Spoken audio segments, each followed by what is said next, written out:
The Speaker.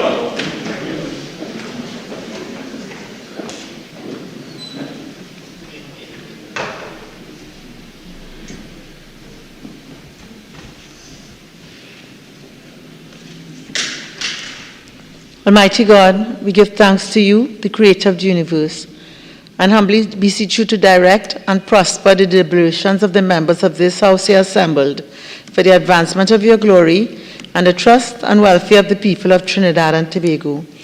Grant that peace and happiness, truth and justice may be established among us for all generations. Amen, amen, namaste.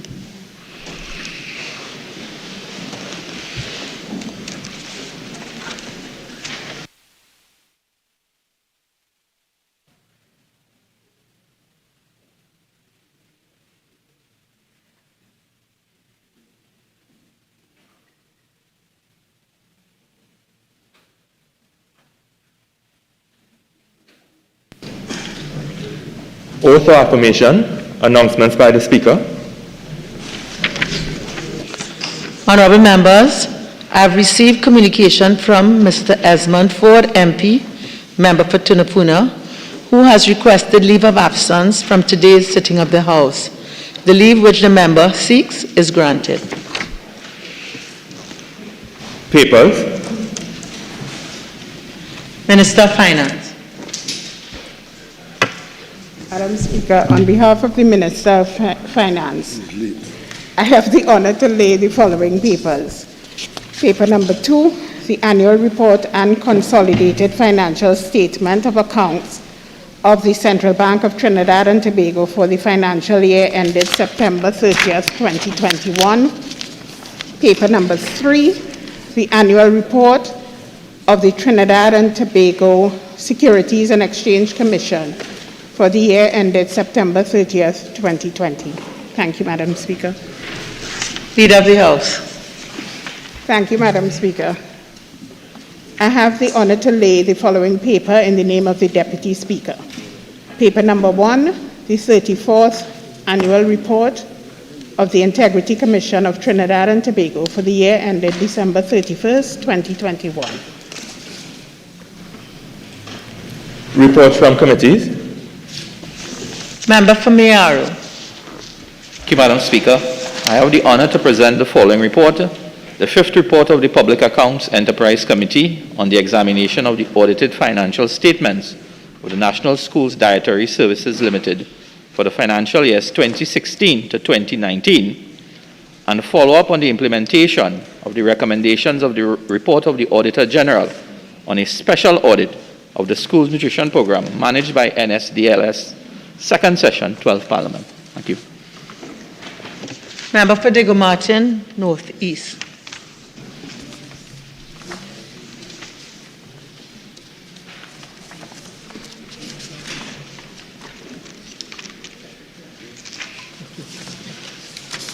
Thank you, Madam Speaker. I have the honor to present the report of the Standing Finance Committee of the House of Representatives for the second session, 2021-2022, 12th Parliament, on the consideration of proposals for the supplementation of appropriation for the fiscal year 2022. Prime Minister's questions. Member for Point Appeal.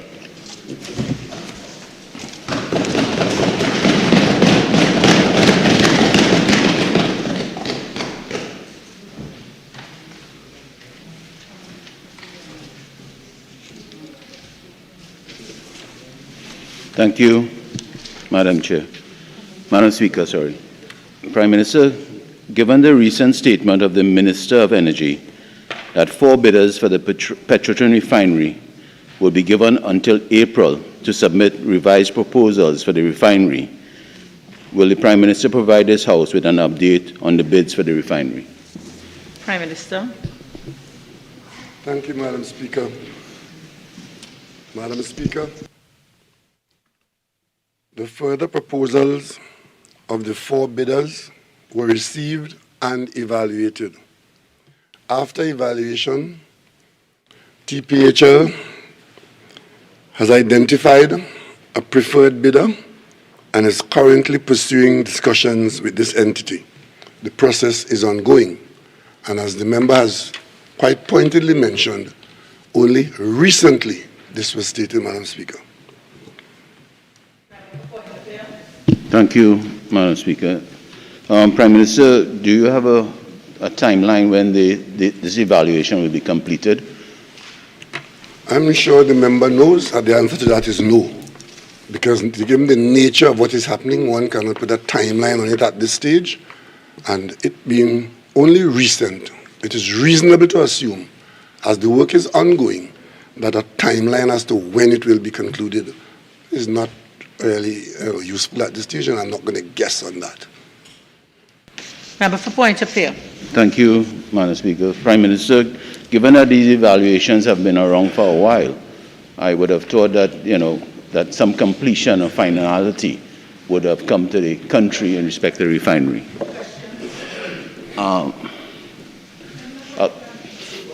Member. The question is, Prime Minister, when would we find out who is the preferred bidder or purchaser of the refinery? Isn't that the same question as to the finality? Yes, Madam. Right. Member for Cuba South. You don't have to ask a question if you don't have one. Thank you very much, Madam Speaker.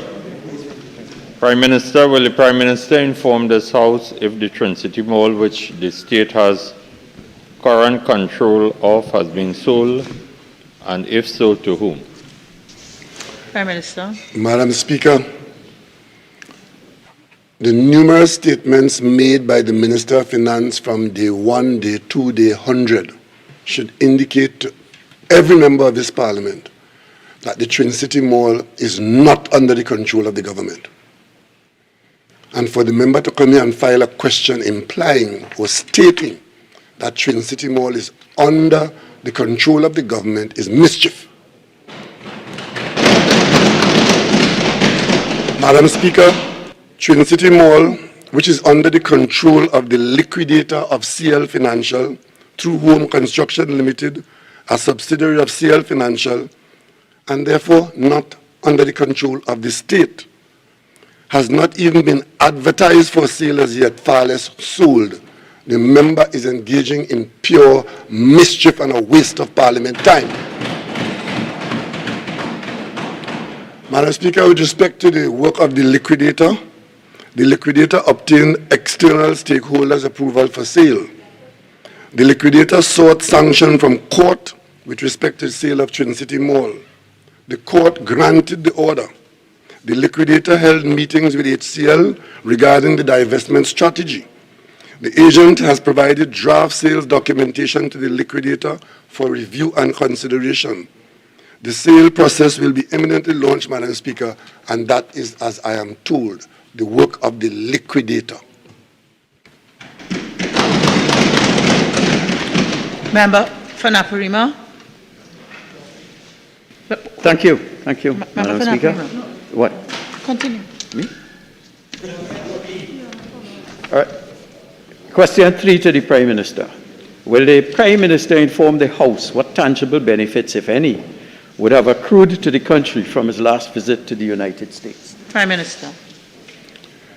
Madam Speaker, on behalf of the people of Trinidad and Tobago, in my capacity as Prime Minister of Trinidad and Tobago, I traveled on official business to the United States, to Washington, during the month of April. Those visits, Madam Speaker, involved me meeting with the Honorable Christopher Dodd, a former U.S. Senator who has been recently appointed by the President of the United States as his special advisor to matters in this region of great interest to Trinidad and Tobago. Madam Speaker, I also had the opportunity to meet and hold discussions with the chairman of the House Committee on Homeland Security, Congressman Benny G. Thompson. I met with the Honorable William Haggerty, the fourth ranking member of the Senate Foreign Relations Subcommittee. I also met with the Honorable Chris Van Hollen, member of the Senate Committee on Foreign Relations. Madam Speaker, I also met with the Honorable Robert Menendez, chairman of the Senate Committee on Foreign Relations, accompanied by his colleague, the Honorable Tim Kaine. Madam Speaker, at the request of the envoy, I met with Special Envoy for Climate Change, John Kerry. I met with the chairman of the House Committee on Foreign Affairs, Congressman Gregory Meeks, ranking member Mark Green.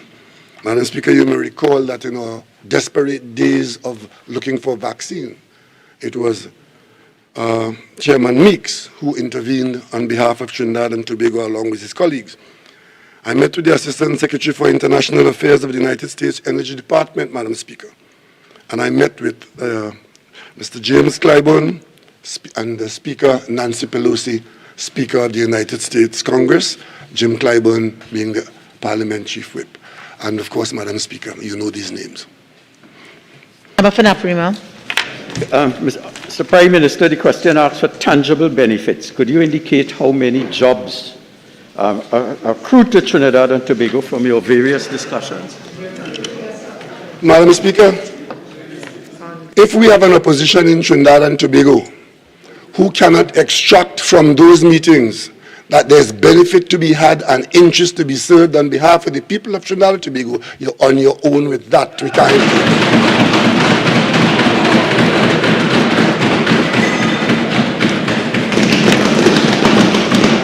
Could the Prime Minister indicate whether he held talks with Fortune 500 companies seeking to reduce supply chain vulnerabilities away from China and the Far East towards this region? Madam Speaker, I am not responsible for the members' reading material. I have told the Parliament where I have worked, whose interests I have served, and I have nothing more to say to him in his explanation.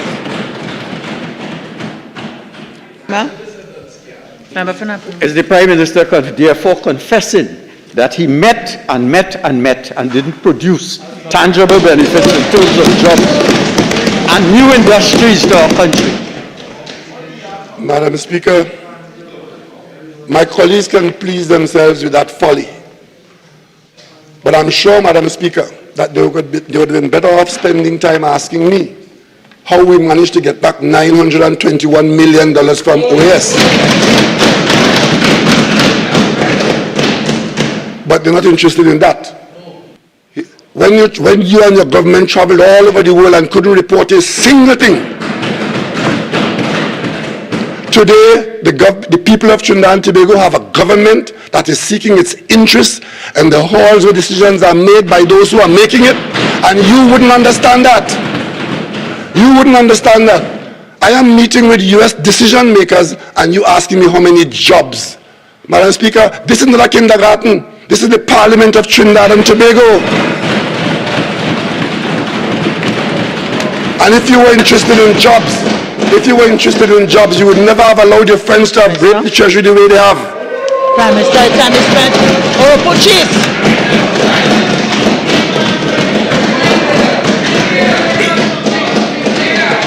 Order! Madam Speaker, the chair girls in the front here.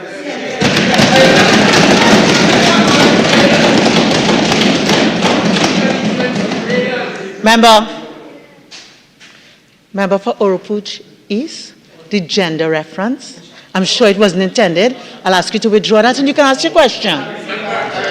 Madam Speaker, again.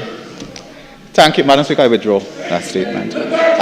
Madam Speaker, the Minister of National has to control himself. Please ask your question. Yes, but I need silence. Prime Minister, are you aware that under the tenure of the People's Partnership, anytime the Prime Minister of this country traveled, either the Minister of Foreign Affairs or the Prime Minister herself made a statement to the Parliament on the outcome and expenses associated with all foreign travel? Certainly not true.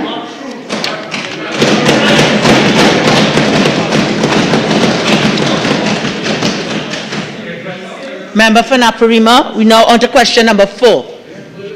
Question number 4 to the Prime Minister. will the Prime Minister inform the House whether the policy requiring the Housing Development Corporation's consent to any proposed transfer of HDC lands and properties by lessees / owners has been altered or adjusted by this administration? Prime Minister. Madam Speaker, if the member could assist me by pointing to one sentence, one comma, one iota of any document that implies that this has been done, I will try to assist him. Until he can do so, Madam Speaker, the answer is no. Pure mischief. Member for the Pure mischief.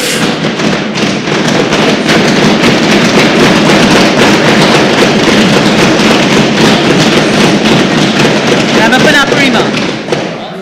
Is the Prime Minister therefore stated that persons in his cabinet whose family acquired HDC lands did so with HDC's approval?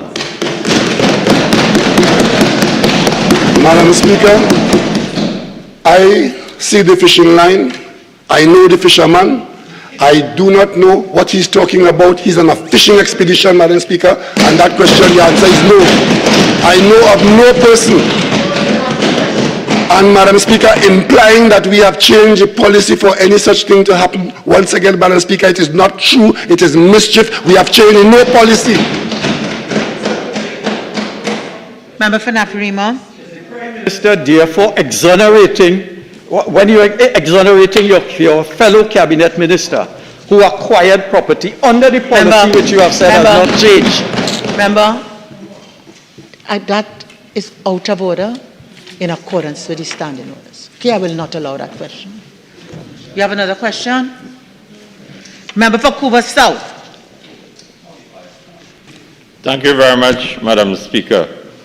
Will the Prime Minister inform this House whether he has given instructions to the Minister of Agriculture and the Office of the Commissioner of State Lands to launch an investigation into the contents of a special branch report, reference 105/4/2T51 of 2019, concerning a Minister of Government who is allegedly wrongfully occupying 3 parcels of state lands belonging to the Housing Development Corporation? Prime Minister.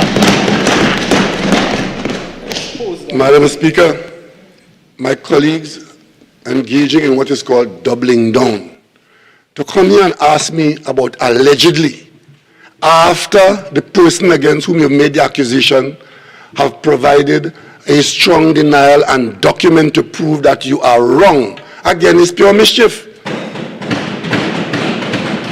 And secondly, Madam Speaker, that document quoted there, 105/4/2T, is a police document. And if a law has been broken and any citizen is to be held liable for breach of that law, it means that it is already in the hands of the police. And finally, Madam Speaker, since when are my colleagues happy to have me give instructions to the police? You spend the time running up and down the country saying the Prime Minister must not give instructions to the police. How come you're interested in me giving instructions to the police now? And Madam Speaker, as Prime Minister, I do not give instructions to the police to prosecute or prosecute any citizen.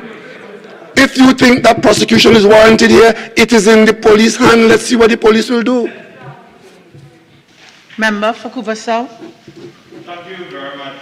Madam Speaker, could the Prime Minister tell this House and the country, have you given instructions to the Commissioner of State Lands through the Minister of Agriculture, Land and Marine Resources to launch an investigation into this special branch report, not the police? Madam Speaker. Prime Minister, that is the exact question that was asked and answered. That was the exact question that was asked and answered. You have another question? Yes, Madam Speaker. Could the Prime Minister, as the head of the National Security Council, confirm that the special branch report dated the 5th of July 2019 is an authentic document? Prime Minister. Madam Speaker, I am in no position and I will not engage in this kind of behavior with the opposition. I am not telling you what is or what is not a special branch document. You have a document which you have put to the public, making allegations against people. You're on your own with that. And Madam Speaker, as far as I'm aware, I think the Commissioner of Police spoke to this already in the public domain. And I am in no position to counteract or to countermand what the Commissioner of Police might have said about a police document. Once again, Madam Speaker, pure mischief. And finally, Madam Speaker, the pieces of land that my colleagues are seeking to make a story of are in fact HDC properties. And therefore the Commissioner of State Land has no involvement there, contrary to the mischief being put here by the member. HDC plots sold to public are not under the control of the Commissioner of State Land. The Commissioner of State Land is in control of lands which belong to the state. And once HDC sell a house to somebody and that person owns that house, it no longer belongs to the state. What is wrong with you all? What have you all been eating and drinking that had you so antsy? What is wrong with you all? Member Oropuchis, just please compose yourself.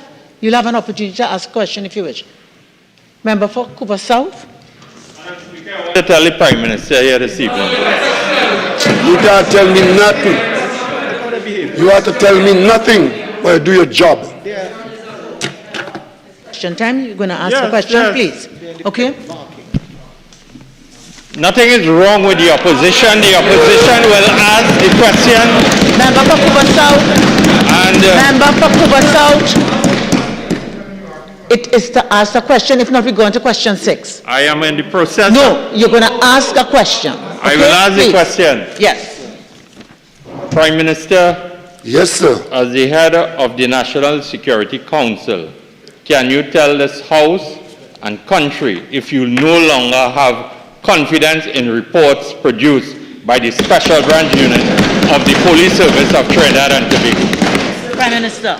Madam Speaker, when that situation arises, you'll be the first to know. Member for Naparima. No, I was asking the same question. Fools seldom differ. Member for Cuba South, do you have another question? Okay, so Member for Cuba South, question 6.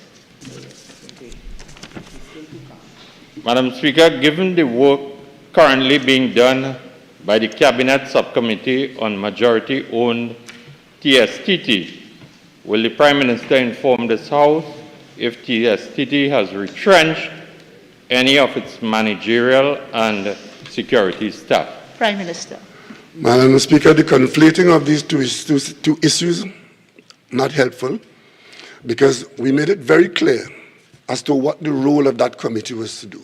And may I assist, Madam Speaker, by telling my colleague, the committee mentioned was simply to look at TSTT's position as a competitor among competitors in the telecommunication business, especially in the context of TST having as a minority shareholder a 49% stake in the company by one of the marketplace owners.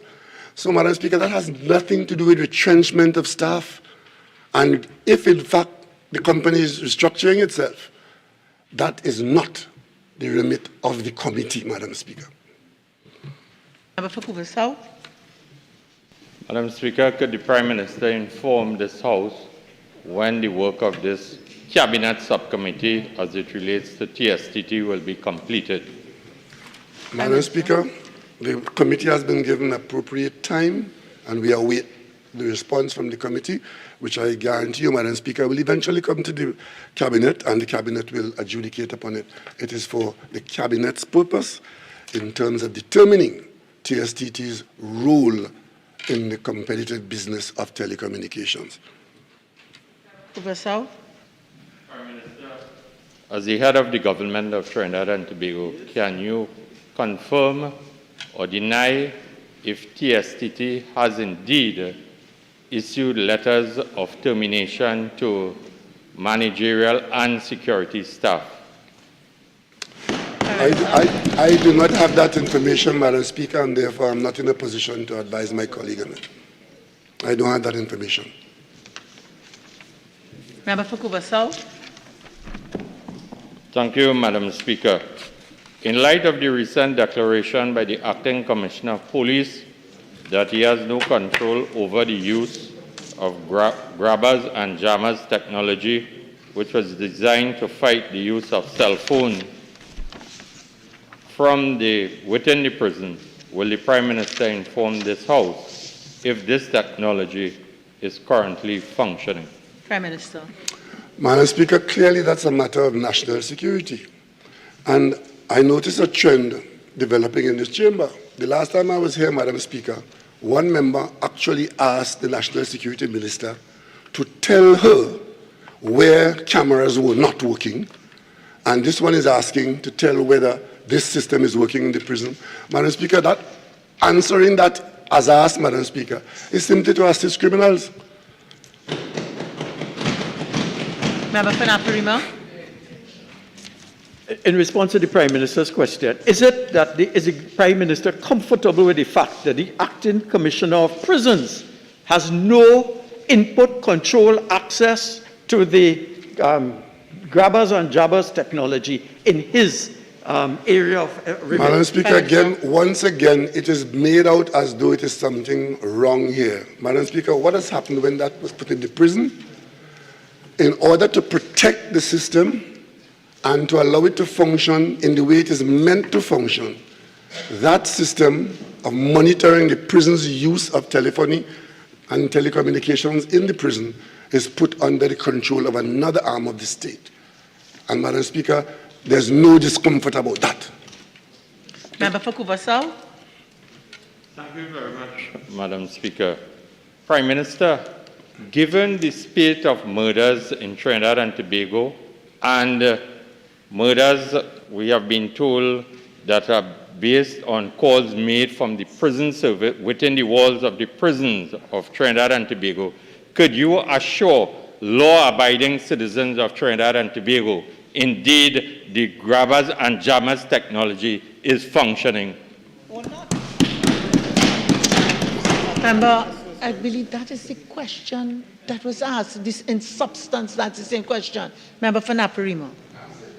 Minister comfortable with putting all this power in the hands of what we consider politically controlled SSA, and therefore the arm's length relationship with the Acting Commissioner of Prisons and the Commissioner of Police in respect of intercepting technology is not there. Prime Minister. Madam Speaker, so you know it is in the hands of the SSA, and you have determined that the SSA is politically motivated.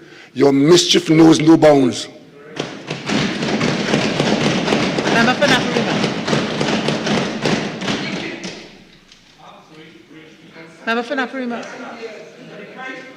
Is the Prime Minister aware? Members, let's just get on with the business. Is the Prime Minister aware that the director of the SSA is not a public servant appointed by an independent commission, but by the cabinet, and it is a contract opinion or a contract position, a serving at the will of the Minister of National Security? Prime Minister. So what? So what? Just now. The SSA officer appointed by this government has been appointed in the same manner that you appointed officers. Identical manner. Are you saying that when the UNC was in government that those officers were part of the political arm of the UNC? Yes. Is that what you're saying? Thanks for telling us. Okay, so members, the 4 questions as supplemental have been spent. Clerk, Questions on notice. Questions for oral answer. Do we do that over? Okay, good. Honourable members, question 165 has been withdrawn by the member for Vancouver South in accordance with Standing Order 2914. Leader of the House. Thank you very much, Madam Speaker. Madam Speaker, we are therefore answering all 4 questions left to be answered. There are 6 questions for written response. We're asking for a 2-week deferral for question 168.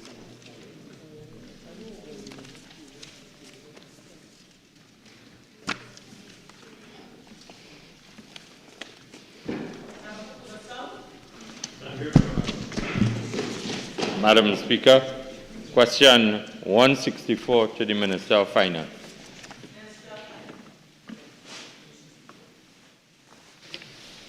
Madam Speaker, barring unforeseen circumstances, the implementation of property tax is expected to commence in calendar year 2022. Minister of Finance, I had difficulty hearing you. So maybe you can take the mic. Yes, thank you. Certainly, Madam Speaker. I did not want to shout. Member for Cuba South, Madam, I'm being challenged, so if everyone could cooperate with their volumes so that the member who has my attention, I can hear them. Thank you very much, Madam Speaker. Barring unforeseen circumstances, the implementation of property tax is expected to commence in calendar 2022. Member for Cuba South. Thank you, Madam Speaker. Madam Speaker, could the Minister of Finance inform this House and the country how the government intends to treat with those individuals who did not file their returns to the Commissioner of Valuation? Minister of Finance. Thank you, Madam Speaker. Madam Speaker, there is relevant legislation, and all of the answers to the members' questions are contained within the law.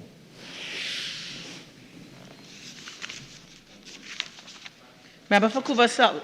Member for Baratarisano. Thank you very much, Madam Chair. Madam Speaker, sorry. Could the Minister indicate which month in calendar 2022 that they intend to implement the property tax? Minister of Finance. Before the 31st of December 2022.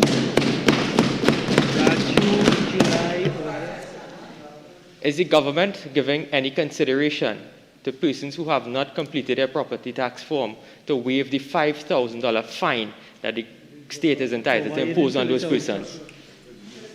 Madam Speaker, as I indicated, and the honourable members and attorney, or so it is alleged, all of the answers to that question will be found within the relevant legislation.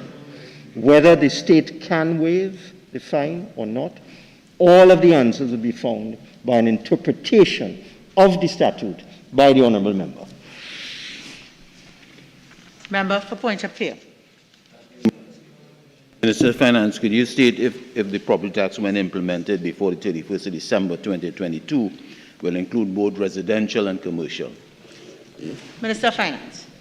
At this stage, Madam Speaker, it's residential, which is consistent with the government's policy to put regional corporations in funds, because the local government reform package of legislation before the Parliament makes it crystal clear that upon approval of that legislation by the Parliament, the collection and retention of residential property tax will be for the account of regional corporations, part of our reform process. Member for Caroni Central. Thank you, Madam Speaker. Madam Speaker, question 172 to the Minister of Agriculture, Land and Fisheries. Minister of Agriculture, Land and Fisheries. Madam Speaker, may I declare a quasi or a conflict of interest in respect of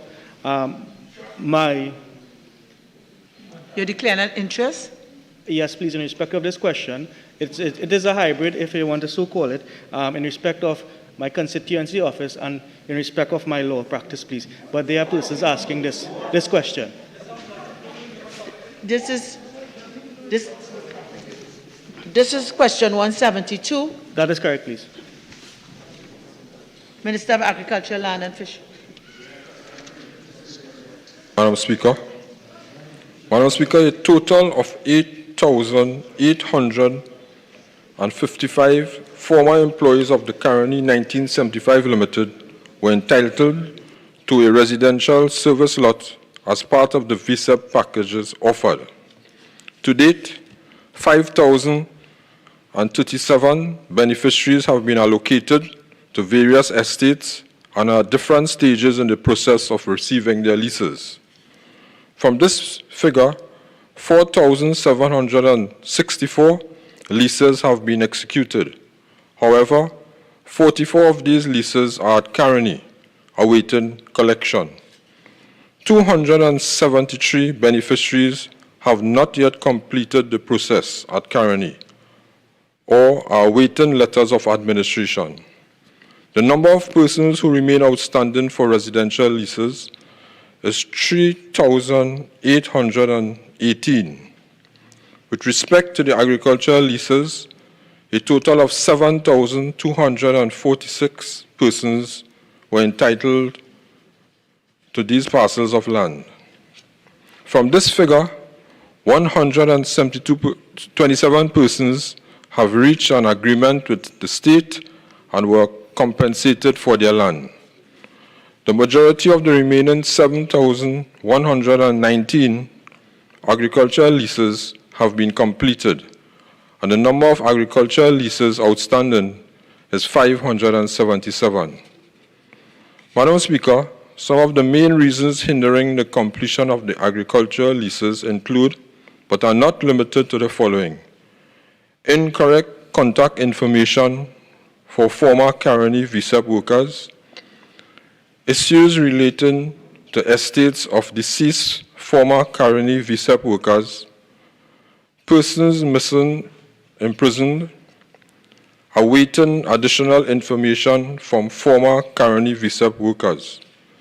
In light of the aforementioned, the Ministry of Agriculture, Land and Fisheries, should the Office of the Commissioner of State Lands continue to work assiduously with Caroni 1975 Limited and EMBD to ensure that proper process is followed and all outstanding residential and agricultural lots owing to former Caroni Limited employees are delivered in the shortest possible time. It should be noted that the cost of the state of this exercise has so far cost in excess of $10 billion. Member for Caroni Central. Honorable, to you, Madam Speaker, can the Honorable Minister indicate to this House whether the government, in respect of those persons where contact information is required, whether the government will be issuing any information regarding in respect of press releases for them to contact the Commissioner of State Lands? That is already in place. Member for Cuba South. Thank you very much, Madam Speaker. Minister, could you inform this House how many agricultural and residential leases have been distributed between September of 2015 to now? 13 residential estates are yet to be delivered by Caroni 75 Limited for the Estate Management and Business Development Company Limited, EMBD. The majority of these estates currently have pending legal matters, and accordingly, the estates cannot be handed over to Caroni for the leases to be executed. Any additional information required could be subsequently provided. Member for Cuba South. Recently assumed the portfolio of being the Minister of Agriculture, but I asked him not about estates. I asked him how many residential leases and agricultural leases were distributed between. And the question was asked, and the question was answered. Member for Caroni Central. Please. To the Minister of National Security. Minister of National Security. Thank you very much, Madam Speaker. Madam Speaker, the review of applications for and the grant of firearm users' employees certificates by the Trinidad and Tobago Police Service has resumed. Member for Caroni Central. Can the Minister indicate whether any issuing of FULs have taken place under the present Commissioner of Police? Madam Speaker, I don't understand that question in the context of what I was asked to provide an answer to. Let me clarify. Has this Commissioner of Police, Commissioner Jacob, issued any FUL license since assuming office? But member, is your question about firearm licenses?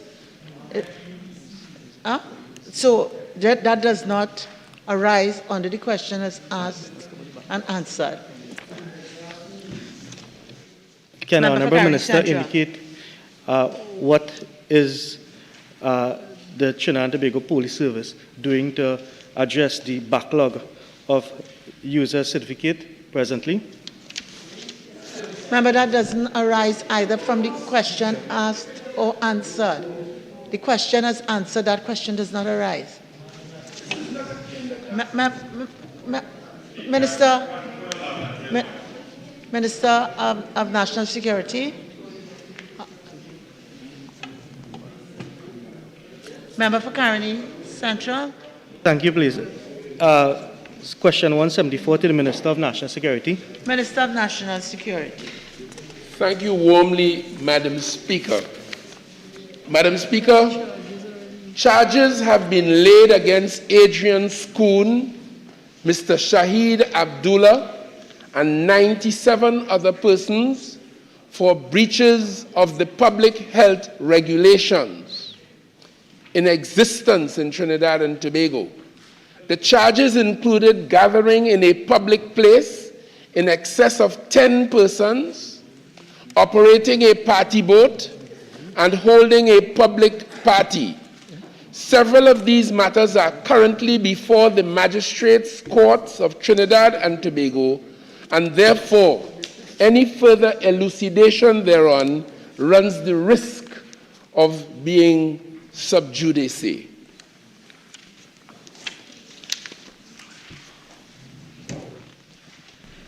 Honourable members, question 168 is deferred for 2 weeks.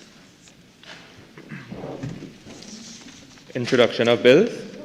The Finance Supplementary Appropriation Financial Year 2022 Bill 2022.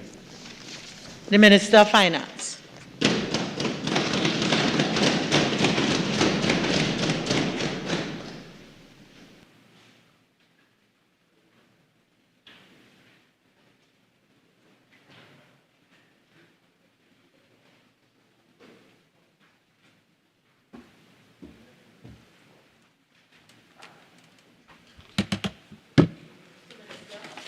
Minister, I might be a bit anticipatory, but we are on the introduction of bills.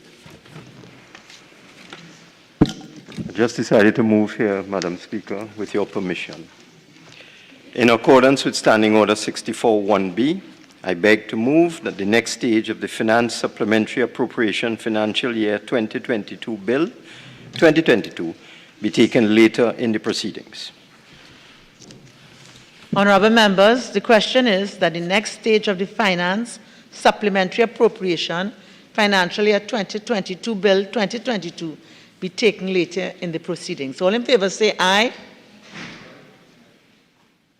All in favour say aye. Aye. Any against? The ayes have it. Motions relating to the business or sittings of the House and moved by a minister. Leader of the House.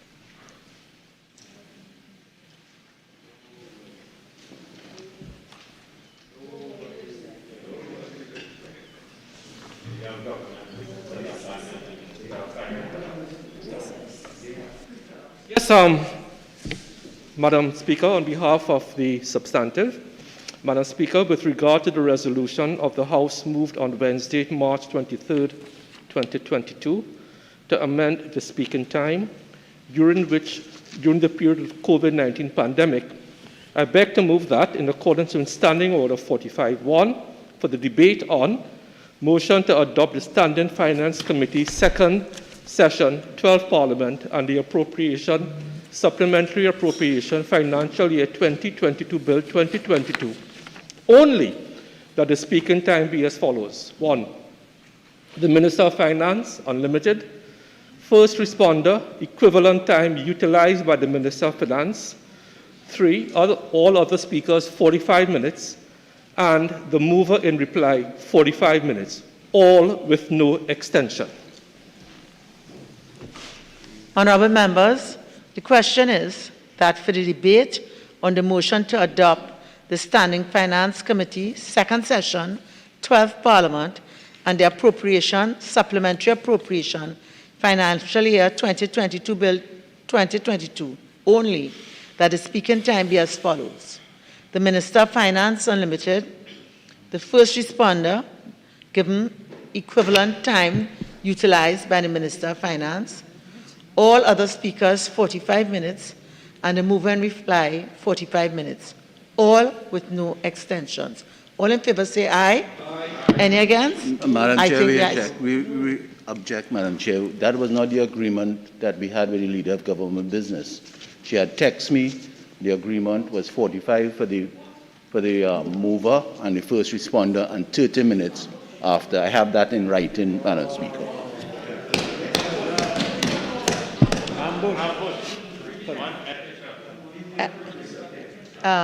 In any event, this is a matter being put to the vote. Okay? So it's not, it's a motion that is moved and being put to the vote. Okay, so all in favor say aye. Aye. Any against? No. I think the ayes have it.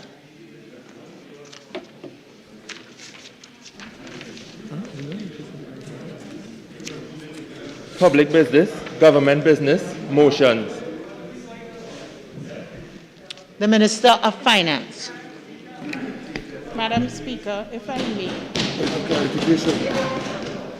Madam Speaker, on a point of clarification, please. The member for Point of Pay is misleading this House.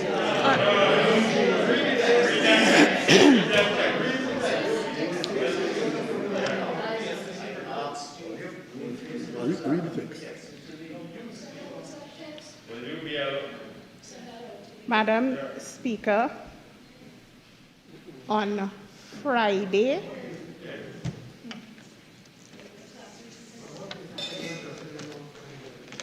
Madam Speaker, on Friday, the member did ask, and we did say it would be the usual 45 minutes. However, Madam Speaker,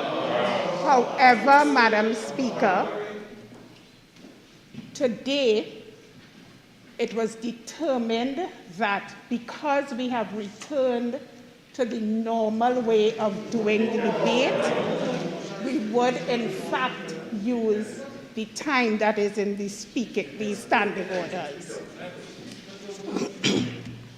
And that was at 7 o'clock on Friday during the currency of the Standing Finance Committee.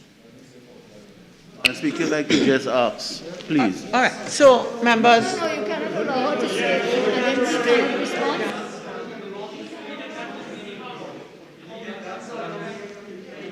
Members, I'm on my legs. I allow the leader to respond to something that you have said. This is not what our main business is about. We have already taken the vote. Let's get on with the business that we have. Minister of Finance. Yeah. Madam Speaker. The Leader of Government. Finance. Thank you very much, Madam Speaker.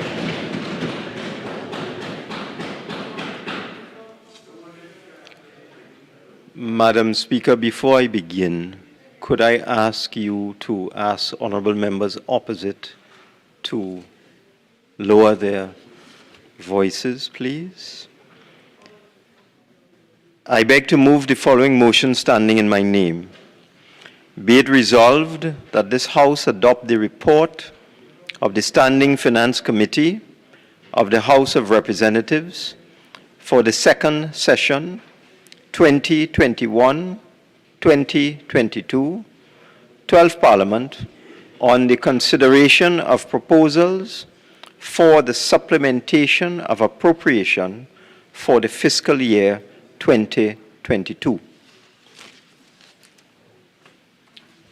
Madam Speaker, my presentation today will be in two parts, and I'm a bit surprised that something as important as the mid-year review would be of so much disquiet to members opposite, such that they would want to limit my speaking time. I think the public wants to know what is happening with the economy of Trinidad and Tobago. So, Madam Speaker, let me deal with the first part, which is the supplementation of the appropriation. The Standing Finance Committee of the House of Representatives met on Friday, the 13th of May, and agreed to a supplementary appropriation of $3,081,703,900 for the financial year 2022 in order to fund urgent and critical recurrent and capital needs to September the 30th, 2022. This supplementary appropriation is being sought by way of the Finance Supplementary Appropriation Financial Year 2022 Bill 2022. The details of the proposed changes were circulated to all members of the Standing Finance Committee and discussed at the meeting on Friday, May 13th, where clarification was sought with respect to some of the increases to the appropriation for fiscal year 2022. Responses have already been given to some of the issues raised, and a further undertaking was given to supply subsequent responses. In fact, I just signed off on some responses I received a few minutes ago. I signed off on some others yesterday. Madam Speaker, at this juncture, let me advise the House that the supplementary appropriation for fiscal 2022 of $3,081,703,900 affects 29 heads of expenditure. It comprises recurrent expenditure of $2,976,878,900 and development program expenditure of $104,825,000. The funds for this supplementary appropriation will be sourced from the consolidated fund, as well as from borrowings if required, although that may not be required. During the course of the debate, the proposals contained in the bill will be addressed by various members of the government.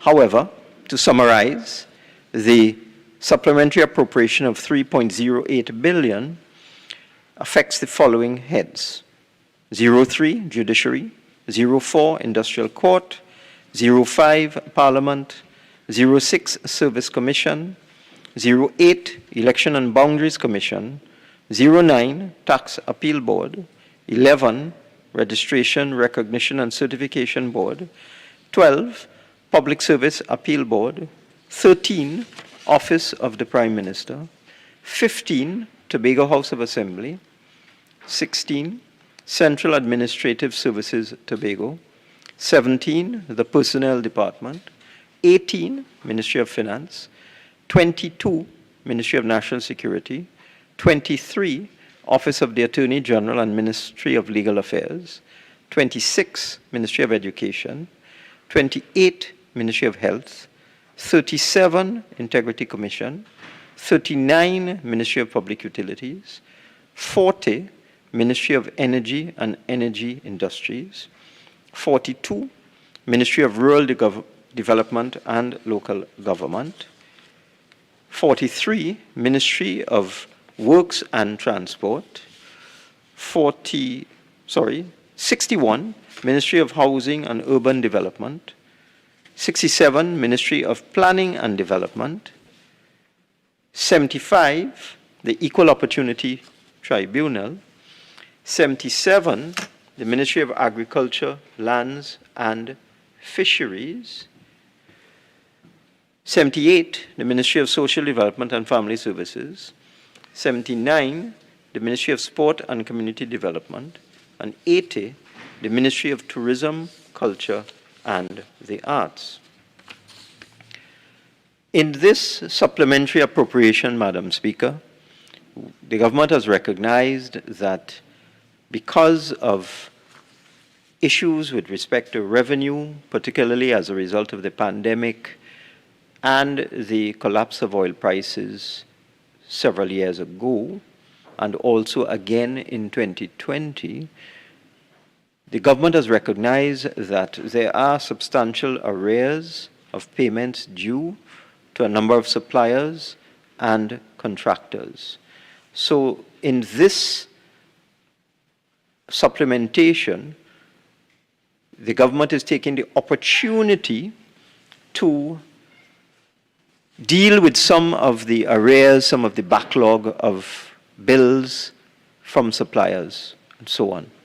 In particular, I can say that in the supplementation, the revenue has been affected by a conscious decision to increase the quantum of VAT refunds that will be made available to VAT-registered businesses. The revenue figure for value-added tax is a net figure. So in the revenue documents presented in this House at budget time and at the closing of accounts and so on, the figure for value-added tax is the gross receipts of VAT minus the refunds. So once you accelerate the refunds, the VAT revenue total, the net total, decreases. And therefore, in our revenue figures for 2022, our revised revenue figures, as a result of increased revenues from higher oil and gas prices and a general recovery in most sectors of the economy, we have decided to increase VAT refunds for the period, we have already started, for the period April to September 2022 in the amount of $1.6 billion, Madam Speaker.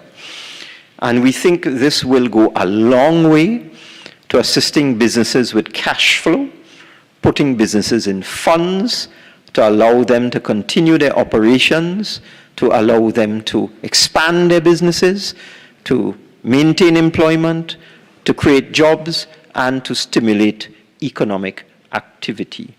So one of the areas of increased activity will be an increase in the proposed VAT refunds over the period April to September 2022 of $1.676 billion in VAT refunds. Additionally, Madam Speaker, the government had generated a surplus on the sale of petroleum fuels in previous years because of the seriously depressed prices of oil at certain times of previous years. That entire surplus, which is in excess of $500 million, is going to be used to subsidize the price of LPG, cooking gas, so that, again, in terms of where the revenue is going and where the money is being spent, the surplus generated from the sale of petroleum fuels will be utilized in part to deal with the continued subsidy of liquefied petroleum gas or cooking gas, which is a significant amount, hundreds of millions of dollars every single year. So we intend to utilize that entire 500 million. It is in fact 570 million that will be applied to subsidize the cost of cooking gas, dealing with arrears that are owed to the National Petroleum Marketing Company, and also dealing with the subsidy of cooking gas going forward for the balance of the fiscal year. In terms of dealing with bills, in the supplementation, if one goes through the supplementation very, very carefully and looks at what the money is being used for, one will see there are significant sums allocated to deal with arrears in terms of security services, janitorial services, arrears for telephone bills, electricity bills, water, and so on.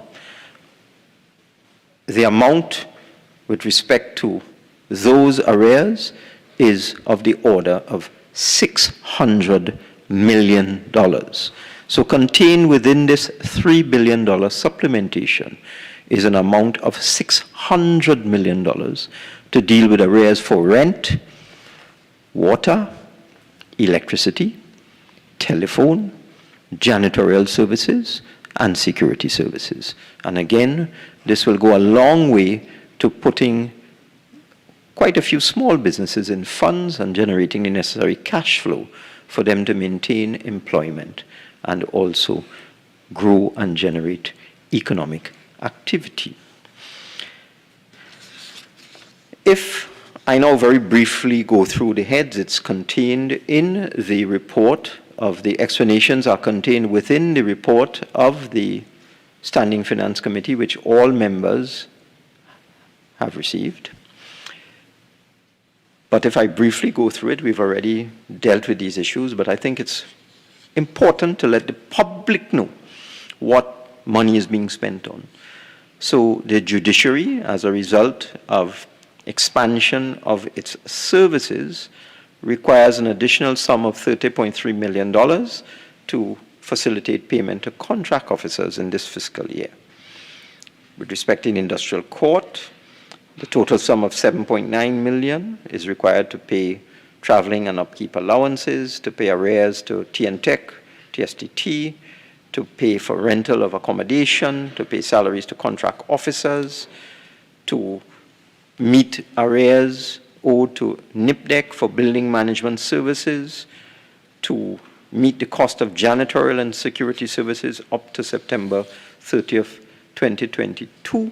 And most importantly, this is another significant element within the supplementation to enable the payment of gratuities to persons who would have completed their contract appointments during fiscal 2022. And the allocation for gratuities across the board also runs into several $1 million. The Parliament will be given an additional $4.1 million, again to facilitate the payment of gratuity to persons who have successfully completed their contract appointments and those who will complete their contract appointments in fiscal 2022. The Service Commissions Department is being given the sum of $14.4 million to pay arrears to TNTech, to pay arrears to the telecommunications services, TSTT, to pay for rental of a number of buildings occupied by the Service Commission Department, to pay for storage of their documents and so on, to pay salaries to contract officers, to pay fees for software, important software like the IRIS software, to pay for examiners and markers for examinations held in 2021, to pay for the janitorial and security services, again to clear arrears and to put the Service Commission in funds going forward, to pay for the assessment exercise for the recruitment of deputy permanent secretaries, and to pay gratuities, another recurring theme in the allocation for the Service Commission. So you can see, Madam Speaker, already there is a constant theme coming through that in the supplementation we intend to deal with long-standing, outstanding arrears to TNTech, to WASA, to TSTT for janitorial services, for security services, for rental, and so on. The Election and Boundaries Commission will be given the sum of $23.5 million to pay allowances to officers engaged in the preparation of the annual list of electors, to pay TSTT for arrears, and going forward, to pay officers on short-term contract, again, engaged in the registration of electors, to pay for their IT equipment and maintenance, to purchase materials and supplies to support the registration of electors, to pay persons employed on a short-term basis, again, to support the registration of electors, and to allow for training prior to the local government election, the next local government election, for contracted services for registration of electors, and for minor equipment, various items of minor equipment to allow the EBC to do its work. The Tax Appeal Board will be given the additional sum of $1.87 million to meet the cost of rental accommodation and to pay salaries to contract officers. The Registration, Recognition, and Certification Board will be given $2.1 million to pay short-term employment, to pay for an air conditioning unit for their building. The Public Service Appeal Board will receive $1 million to deal with rental of accommodation, purchase of computers, salaries for short-term employment. In the Office of the Prime Minister, funding of $59.96 million is being provided to facilitate the payment of fees for the Commission of Inquiry into the land acquisition process carried out by NIDCO under the previous government for the construction of the Solomon Hochoy Highway extension, something that is very important. We all need to know what happened with land acquisition for the Solomon Hochoy Highway. To also enable the National Security Council Secretariat to meet its expenses, to pay contract officers in the Gender Affairs Division, and again, a recurring theme, to pay arrears to TNTech, TSTT, salaries for short-term employment, office equipment, contributions to children's homes, non-profit institutions in Dominic's Children's Homes, in Jude's Home for Girls, the Children Authority, getting the bulk of this funding here at $22.4 million to assist the Cyril Ross Home with $500,000 and to provide for maintenance services for a building occupied by the Office of the Prime Minister. The Tobago House of Assembly has been given $60 million to pay overdue debts to the National Helicopter Services, to pay arrears owed to TNTech. So National Helicopter's arrears will be settled by the payment of $27.8 million, TNTech by the payment of $19 million, and there's also funding for gratuity for persons who work for the THA who have completed contract employment. The Central Administrative Services Tobago will get additional funding to meet rental costs, janitorial and security services, and to pay gratuities and so on. The Personnel Department is getting $8.2 million to pay salaries to monthly pay officers, to pay for rental of office accommodation, to pay gratuities, and for minor equipment. That's the recurrent expenditure for the personnel. And under the development program, the Personnel Department will be receiving the sum of $1.5 million to fund the development of the human resource capacity of the department and other training needs of the department, to review the Public Service Employee Assistance Program, and also to outfit the building that the CPO currently occupies at Alexandra Street. The Ministry of Finance will receive $225.96 million to enable the ministry to provide funding to the Ministry of Trade and Industry to pay value-added tax for the contract for the Phoenix Park Industrial Estate, plus $25.9 million associated with other costs for the construction of the Phoenix Park Industrial Estate, most notably claims made by the contractor for delays caused by the COVID pandemic and for other reasons. The Ministry of Finance will also be facilitating the acquisition for the Ministry of National Security for use by the Immigration Division of a property located at 32 St. James Street, San Fernando, to accommodate the South Office of the Immigration Division, and this is a TSTT property that was on the market. There's also $100 million to capitalize the proposed secondary road rehabilitation and improvement company.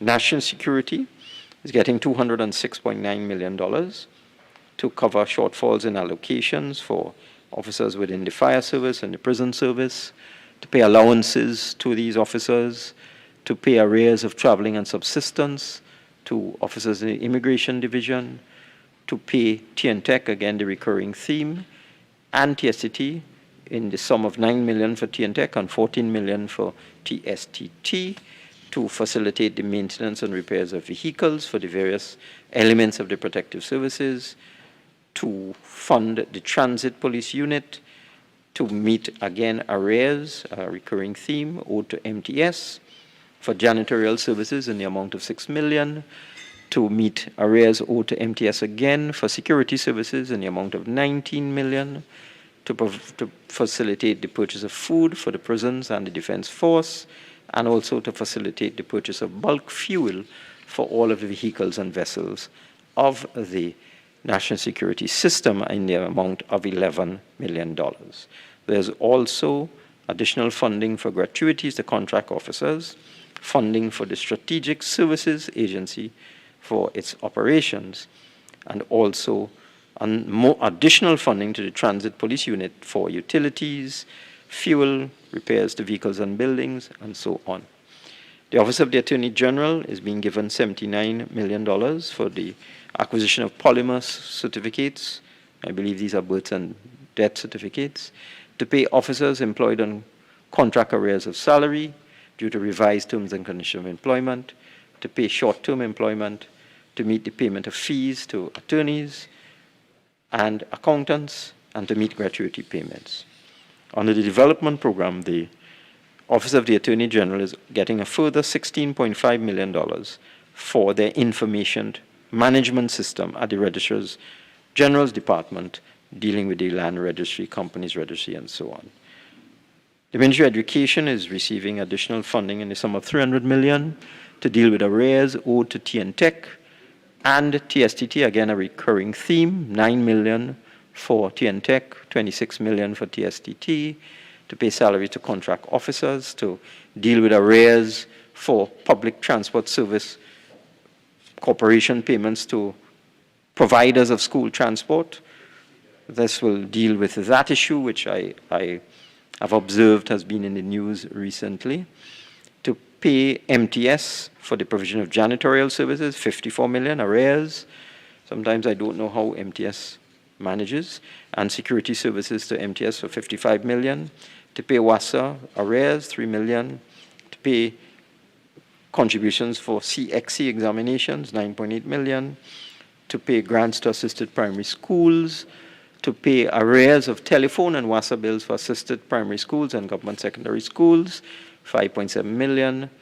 To implement interim funding arrangements for Bishop's Anstey East, Trinity College East, $20 million. Payment of gratuities for persons who completed their contract employments, to pay for school meals for term 3 of the academic year, a significant sum of $44 million, and other payments. The Ministry of Health is getting $362.88 million to facilitate the acquisition of COVID-19 vaccines for children and adults, for the continued engagement of global medical response for the operations of the National Ambulance Service, to pay salaries and allowances for our very hard-working healthcare workers in the RHAs, and to meet some loan payments. The Integrity Commission is being given $350,000 to pay salaries for short-term employment. Public Utilities is getting $408 million, $68 million of which is for street lighting and lighting of parks. also to pay refunds to persons in the lower income groups getting the rebate on their electricity bills, 12 million, and to continue to subsidize WASA in the amount of $328 million.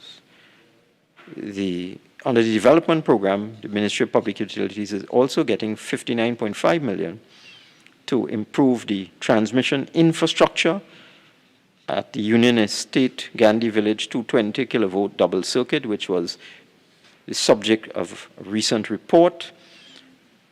$2.3 million for renewable energy incentive project, $35 million for community water improvement program, upgrade of their network service infrastructure, procurement of a geostationary operation and environmental satellite system, and $1.7 million for the refurbishment of the radar tower at Brasso Venada.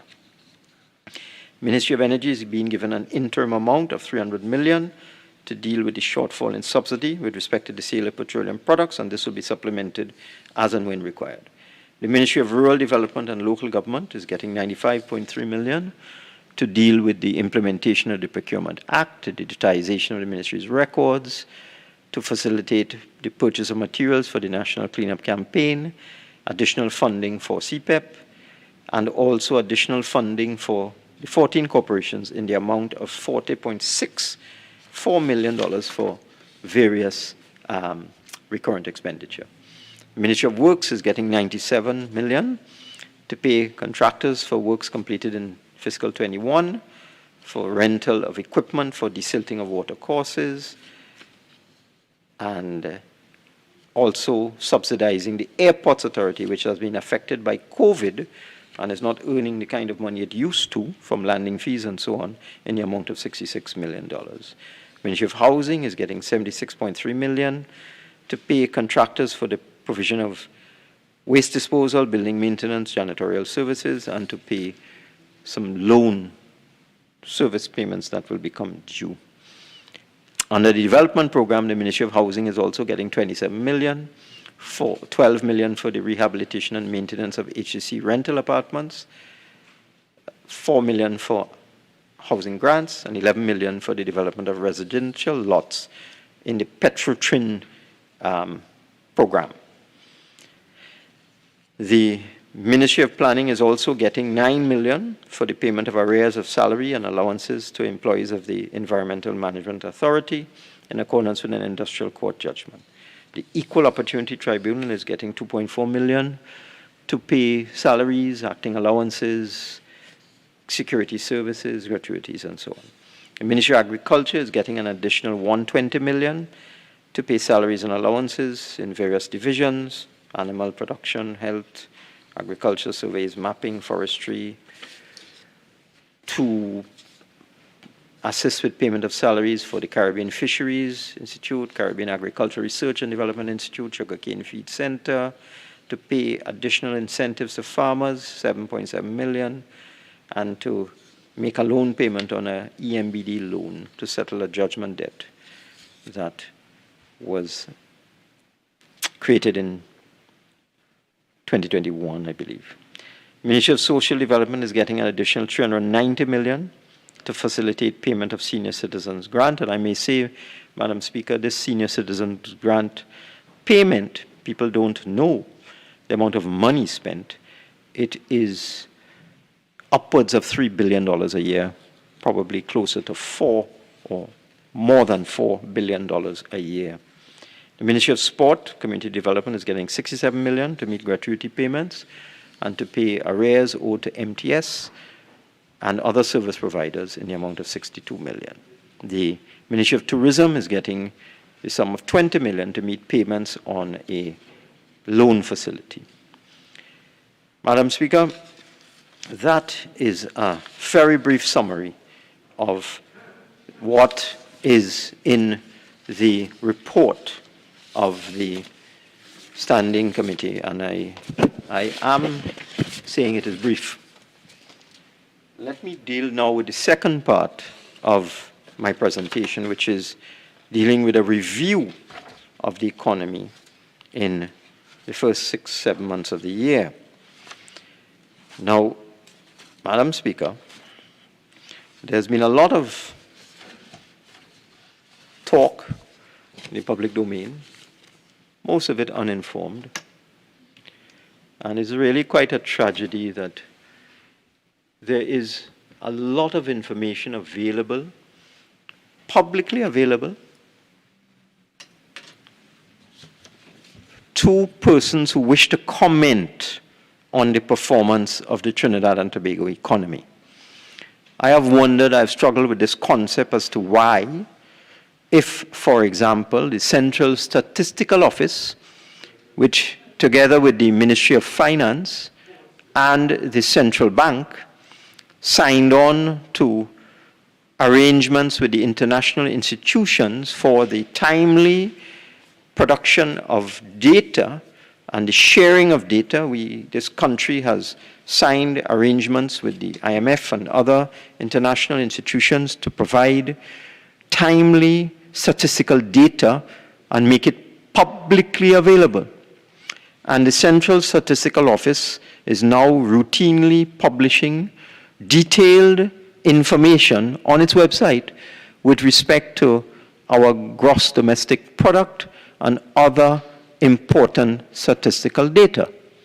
What bothers me is that not one of the commentators in the public domain, not one of the economists who like to talk a lot, not one of the persons who like to write in the newspapers frequently has bothered to go to the CSO website and check the data and educate themselves on what is really happening to the Trinidad and Tobago economy.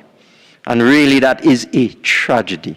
There is so much uninformed, inaccurate commentary outside there. It's very disappointing.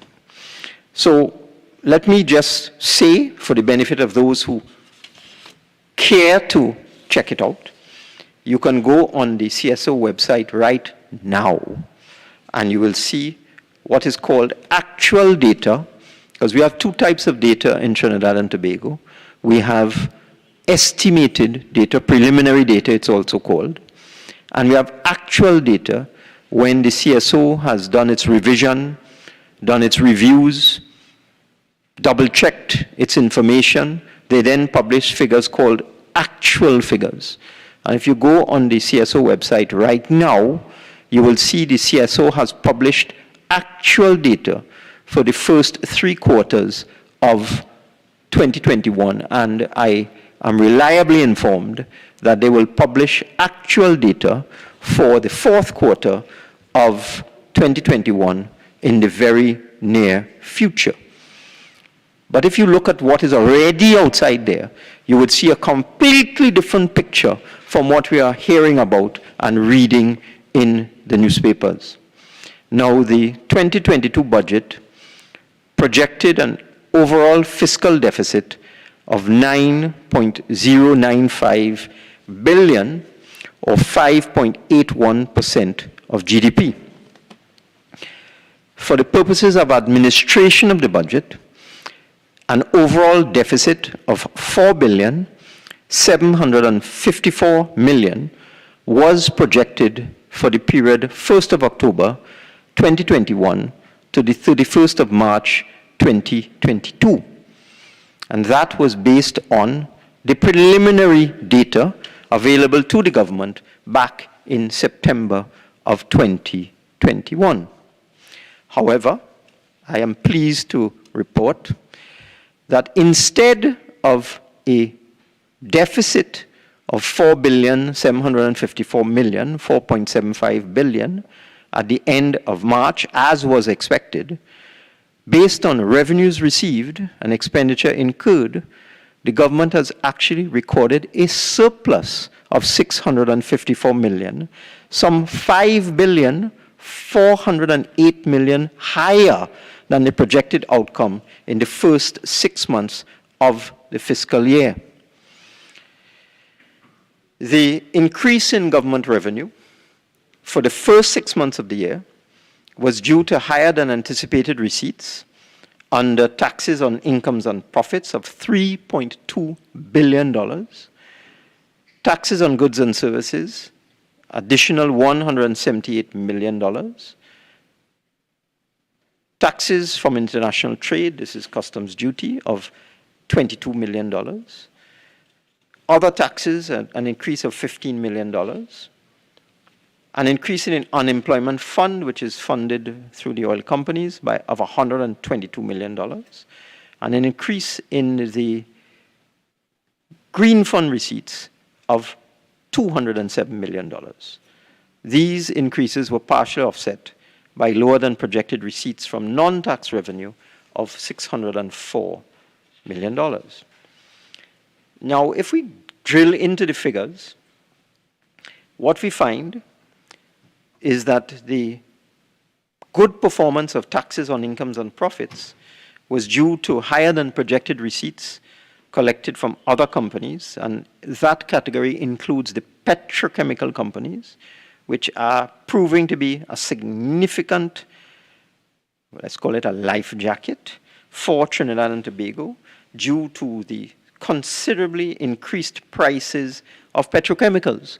For those of us who monitor these things, one would see that the prices of petrochemicals, ammonia, methanol, urea, etc., have doubled, tripled, and quadrupled over the last couple of years. And the taxes from the petchem companies is a direct correlation with the prices of the end product, the petrochemicals, the methanol, and so on. So we've had a significant boost from the petchem sector. We also had a spillover in October of some of the amnesty payments received in fiscal 2021, because we took it past September 30th into the first part of October 2021. We got an additional tax amnesty payments in that month of $43 million. From oil companies, we've received an additional $1.17 billion, mainly attributed to an increase in the prices for oil and gas, and also payments from companies under production sharing contracts, which have totaled $25 million for supplementary petroleum tax and $310 million for petroleum profit tax. We've also received additional sums in withholding tax, $97.6 million, due mainly to increased collections from both the energy and non-energy sectors.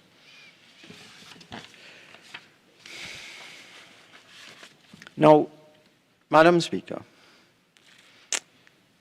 there are some questions I see in the public domain, and let me just answer one of them. I saw a particular individual wanting to know what the government is going to do with the extra money it is receiving. Well, let me answer that. The additional revenue for 2022 from high oil and gas prices will be used for the following purposes. Firstly, to reduce our budget deficit. This has been a bugbear of Trinidad and Tobago for several years because of the exponential increase in expenditure, government expenditure, over the 2010 to 2015 period, from $45 billion to $63 billion, and our requirement to throttle back. In the 2015, 2016, 2017 period, we had to throttle back. We could not support expenditure of $63 billion, which is where it had reached. We had to bring that back down to about $50 billion for the 2016, 2017, 2018 periods. Because of that, we had to run a substantial budget deficit. So one of the first things we're going to seek to do with the additional revenues, remember, Madam Speaker, the projected deficit for fiscal 22 in October was $9 billion. We are certainly going to reduce that in fiscal 2022. One of the other things we'll be doing is making a deposit into the Heritage and Stabilization Fund in accordance with the law, because no one in October of 2021 could have anticipated that oil, which was trading at that time, at the time of the delivery of the budget, in the vicinity of $70 a barrel, that oil would hit as high as $130 in February or March of this year. Just let me look and see what the price of oil is right now, Madam Speaker. As I speak today, the price of oil, Brent, is $113.69, and WTI is $113.61. So no one could have anticipated in October of 21 that oil would be at $113 in May of 22. So that the way the Heritage and Stabilization Fund formula works is that it is calculated based on a quarter-on-quarter basis. It's a post facto calculation. One looks at the estimate of revenue, one looks at the actual revenue, and if the actual revenue is more than the estimated revenue, you have to deposit 60% of the surplus into the Heritage and Stabilization Fund. And as a responsible government, we will be doing precisely that in US dollars too. So that is the first thing we're going to be doing with the additional revenue, reducing the budget deficit and also depositing into the Heritage and Stabilization Fund, which is a legal requirement. This will improve our standing with credit rating agencies and will mitigate the possibility of a downgrade. The other most important thing that we are doing, as I have referred to in my first part of my presentation, we intend to clear arrears owed to utility companies for water, electricity, and telephone, and to pay long outstanding arrears to companies providing janitorial and security services, and to pay long outstanding arrears of rent to persons who provide accommodation throughout the public sector. As I indicated, it totals some $600 million dealing with these arrears. It will assist the Water and Sewerage Authority, TNTech, TSTT, and the small companies that provide janitorial and security services, and let's not forget MTS, no end in terms of dealing with their cash flow. Thirdly, as I indicated, we're increasing the quantum of payments of Vat refunds in the amount of $1.6 billion. I expect to pay $4 billion in Vat refunds in all of 2022.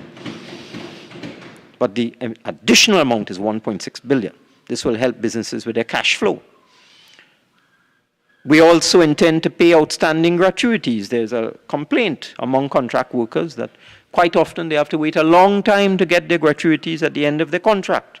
So again, if you go through the supplementation, you'll see substantial sums, millions of dollars, for the provision of payments of gratuities to contract workers.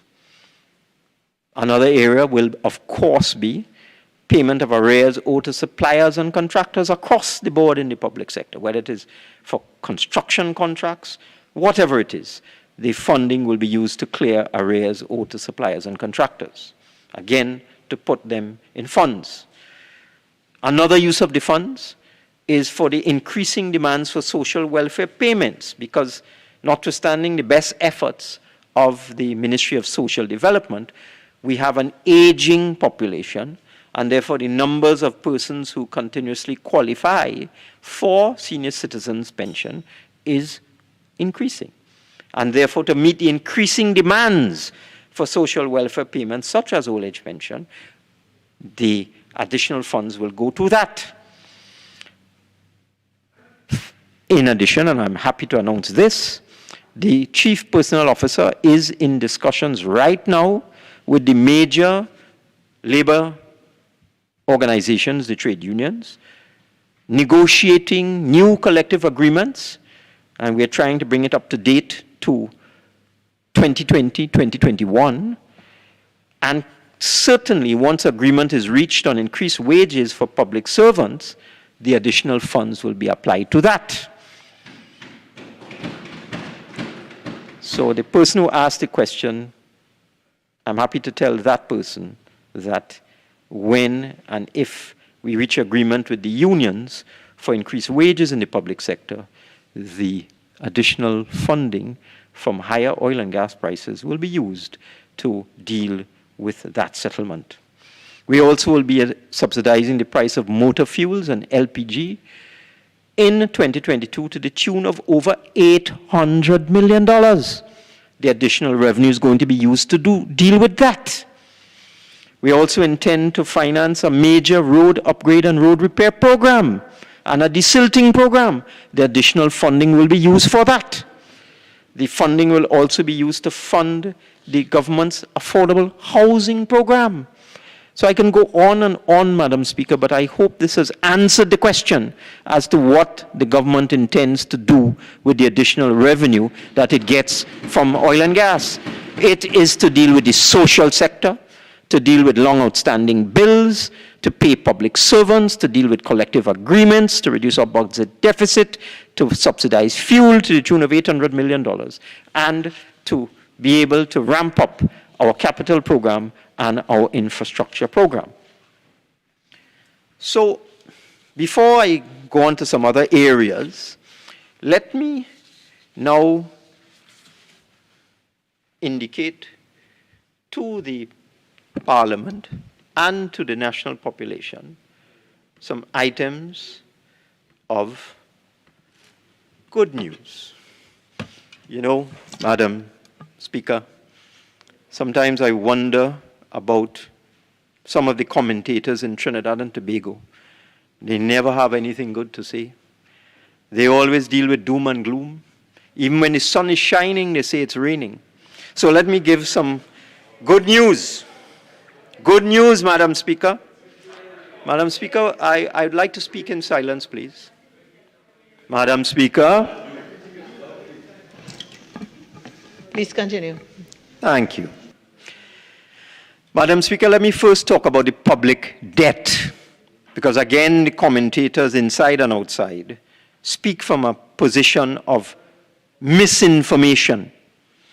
Now, because of the serious adverse effects of the COVID-19 pandemic on the national economy and the world economy and on national expenditure patterns, we have had to borrow some considerable sums of money in order to keep people in jobs, to support the health sector, most important during COVID, acquire vaccines, provide relief to the most vulnerable during the COVID period and beyond, pay mandatory expenses such as social welfare payments, salaries and wages, make transfers and subsidies to critical statutory authorities such as WASA, who we subsidize to the tune of $2 billion plus a year, and to provide the fiscal stimulus that was needed to ensure that the Trinidad and Tobago economy recovered from the pandemic. This caused the total public debt to climb from $104.7 billion at the end of 2019 to $130.6 billion at the end of 2021. However, and this is the first bit of good news, because of the positive cash flow that has resulted from two things, the stimulus of the economy and from increased prices of oil and gas, as a result of a worldwide economic recovery that started it, where you had demand in the developed economies pushing up the prices of oil and gas, and then came the war in Europe, the war in Ukraine. The positive cash flow that has resulted from the stimulus of the economy and from the increased prices of oil and gas has allowed us to stabilize our debt and to reduce borrowing. As a result, Madam Speaker, I am happy to announce that the government has not borrowed any money, locally or externally, to finance government expenditure since December 2021. We haven't borrowed any money for 5 months. And our public debt, believe it or not, is actually coming down. And as of today, stands at $129.8 billion, $800 million less than it was in December 2021. Now, this flies in the face of the projections and predictions and doom and gloom prognosis of all these commentators who said that our debt was spiraling out of control and our debt to GDP would hit 100% in a couple months and so on. Our public debt is going down. Now let me deal with the budget deficit.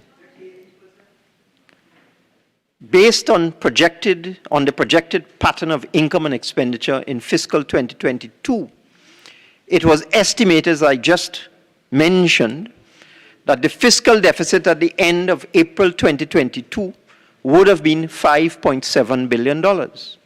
In other words, there would have been a mismatch between expenditure and income at the end of April 2022 of $5.7 billion.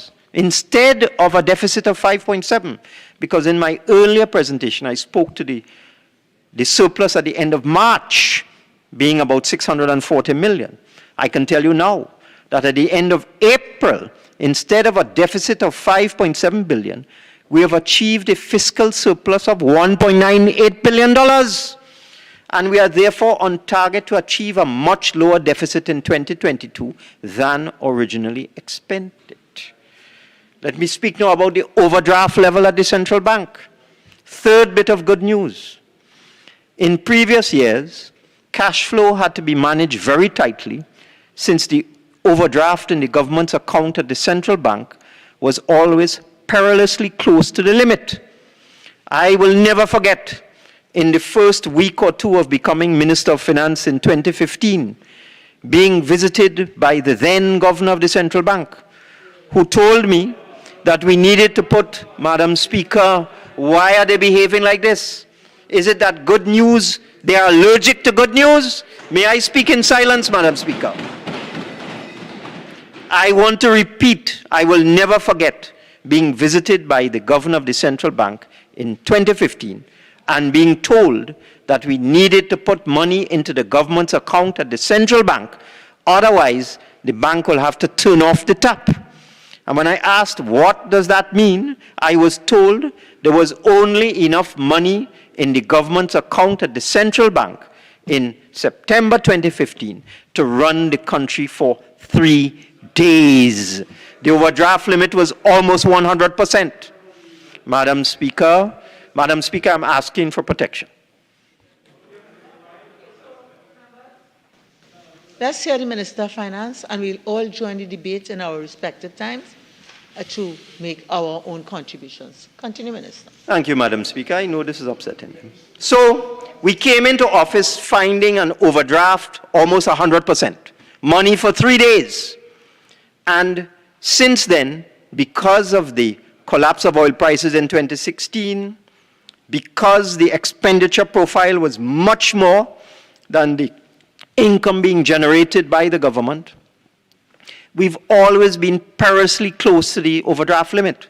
Madam Speaker, we in the Ministry of Finance, we get reports on the overdraft situation at the central bank every single day.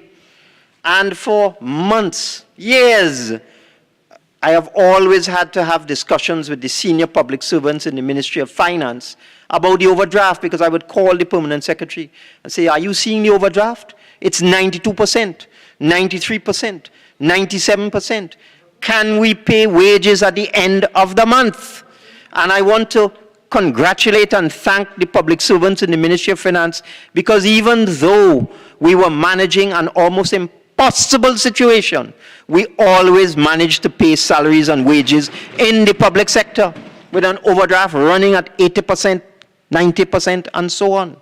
And at the end of the month was the most difficult period, because that's when the $2 billion public sector wage bill kicks in. And the beginning of the month is when the $400 million old age pension bill kicks in. So it has always been extremely difficult to manage cash flow. And for those who don't know, and those who pretend not to know, we can't cross over the overdraft limit. If we try to go over the overdraft limit at the central bank, the government's checks will bounce. So for those who don't know, we actually have an overdraft limit. However, I am very pleased to inform that with the improved cash flows for the last several months, our overdraft level has been coming down progressively.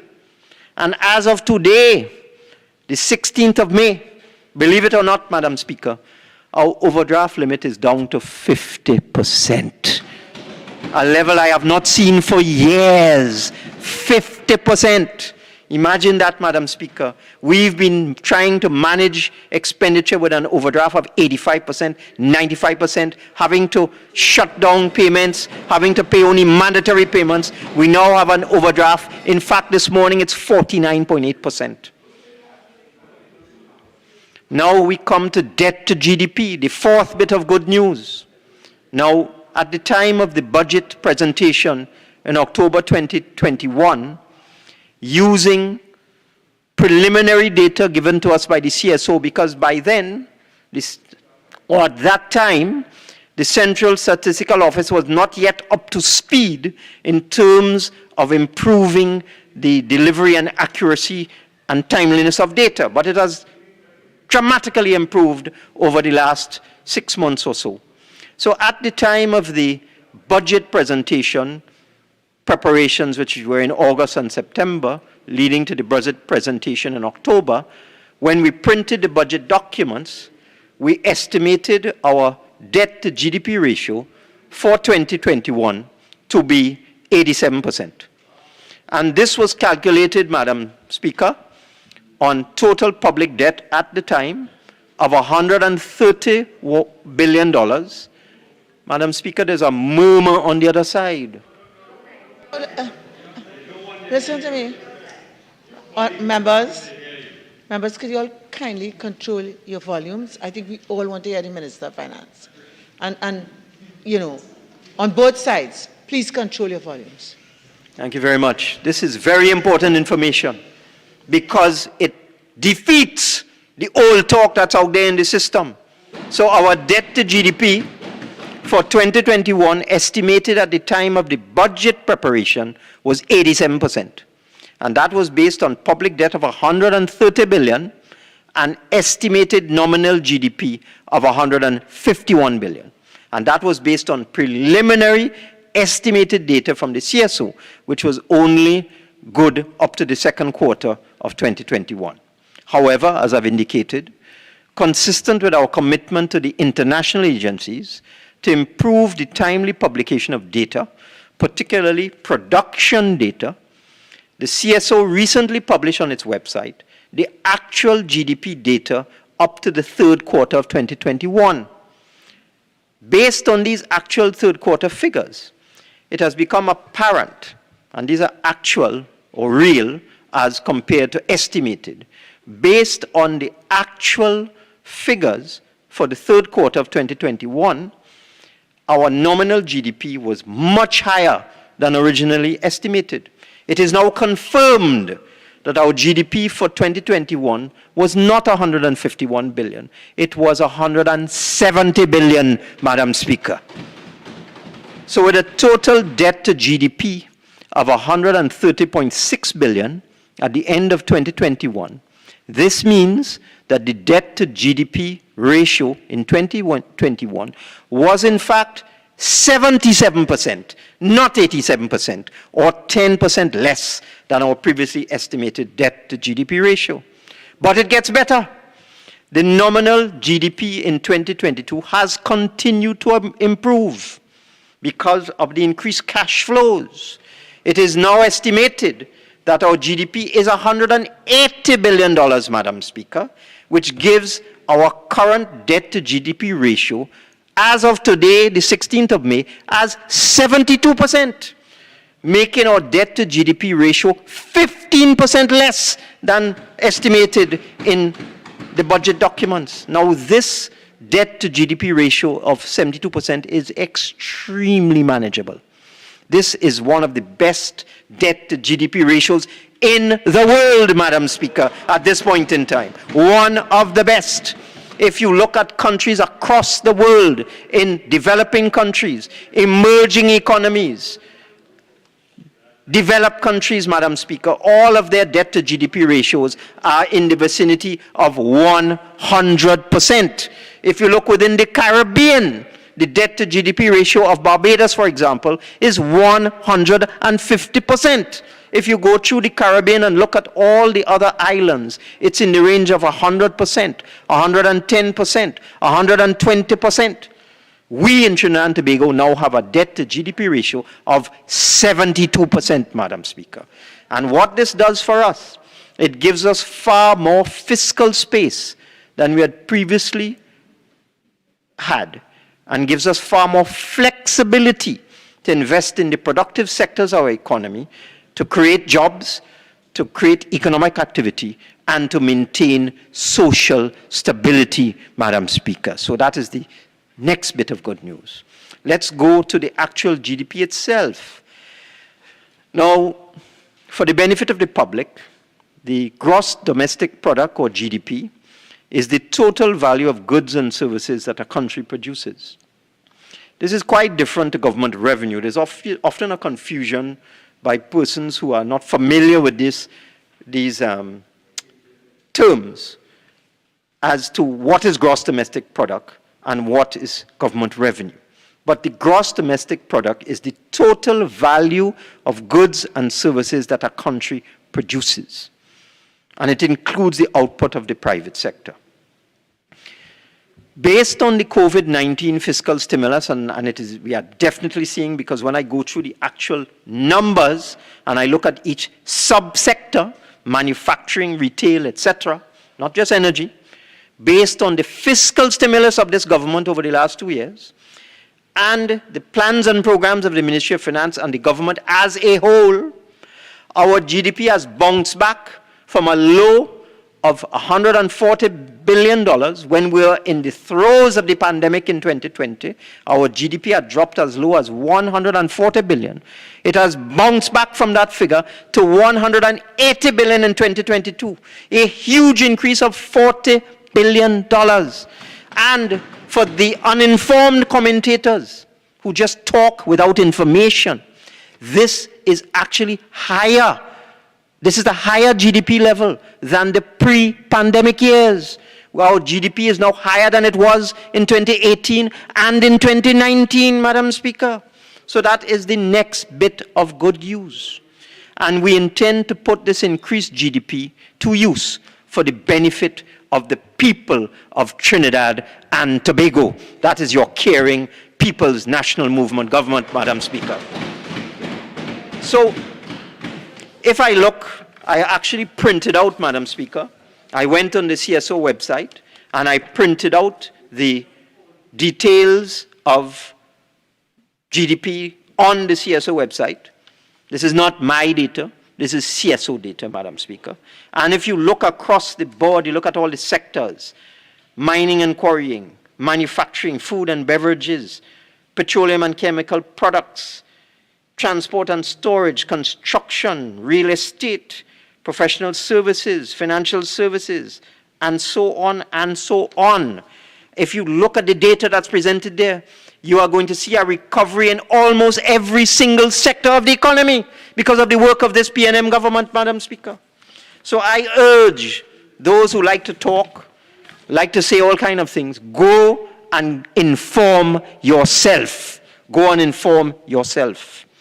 So, Madam Speaker, we expect after we increase our Vat refunds, as I said, that decreases revenue, but it puts more money in the people's pockets. After we subsidize fuel and LPG and so on, we expect, Madam Speaker, that the additional revenue, because it's difficult to predict, because one cannot predict oil and gas prices. There's no one in this world who can predict oil and gas prices properly or accurately. They can only give an estimate. But using our best estimate of an average oil price of somewhere in the vicinity of $95 a barrel, $97, even though oil is $113 today, but using an average of $95 going forward, and using an average gas price of $5, even though gas is $7 today, Madam Speaker, we expect that we will generate additional revenue in this fiscal year of somewhere between $4.5 and $5 billion, Madam Speaker, of which we are using $3 billion today to deal with all of these issues that are contained in the supplementation of appropriation, Madam Speaker. I want to stress that the way the government is going to deal with this situation is that the money, the additional money, will be focused on paying the backlog of bills that has grown over the last several years because of simply inability to generate the revenue. Targeting the poor and vulnerable in our society and looking for ways and means how we could improve the standard of living of those at the lowest end of the spectrum. Dealing with our infrastructure, dealing with collective agreements for public servants, subsidizing fuel, driving the productive sector in terms of productive investments, Madam Speaker, reducing our budget deficit, improving our status and our standing in the international community and with the credit rating agencies, which has a tremendous benefit, because if your credit rating improves, then the cost of borrowing is reduced. You can borrow at a lower rate, and therefore debt service goes down, and it helps the government all around. So, Madam Speaker, having given this very, very brief presentation,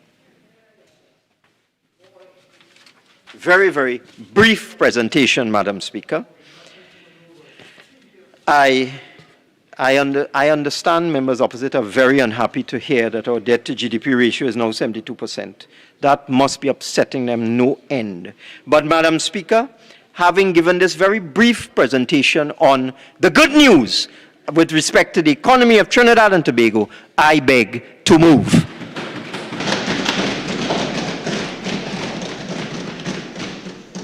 Honourable members, I will now propose the question for debate. Be it resolved that this House adopt the report of the Standing Finance Committee of the House of Representatives for the second session, 2021-2022, 12th Parliament, on the consideration of proposals for the supplementation of appropriation for the fiscal year 2022. Member for Superior.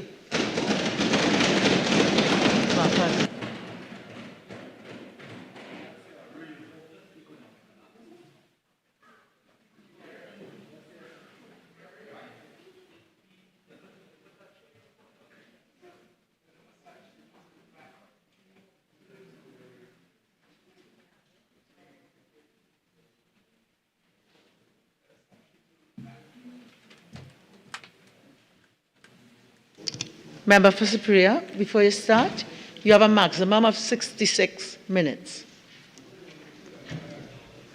Thank you very much, Madam Speaker.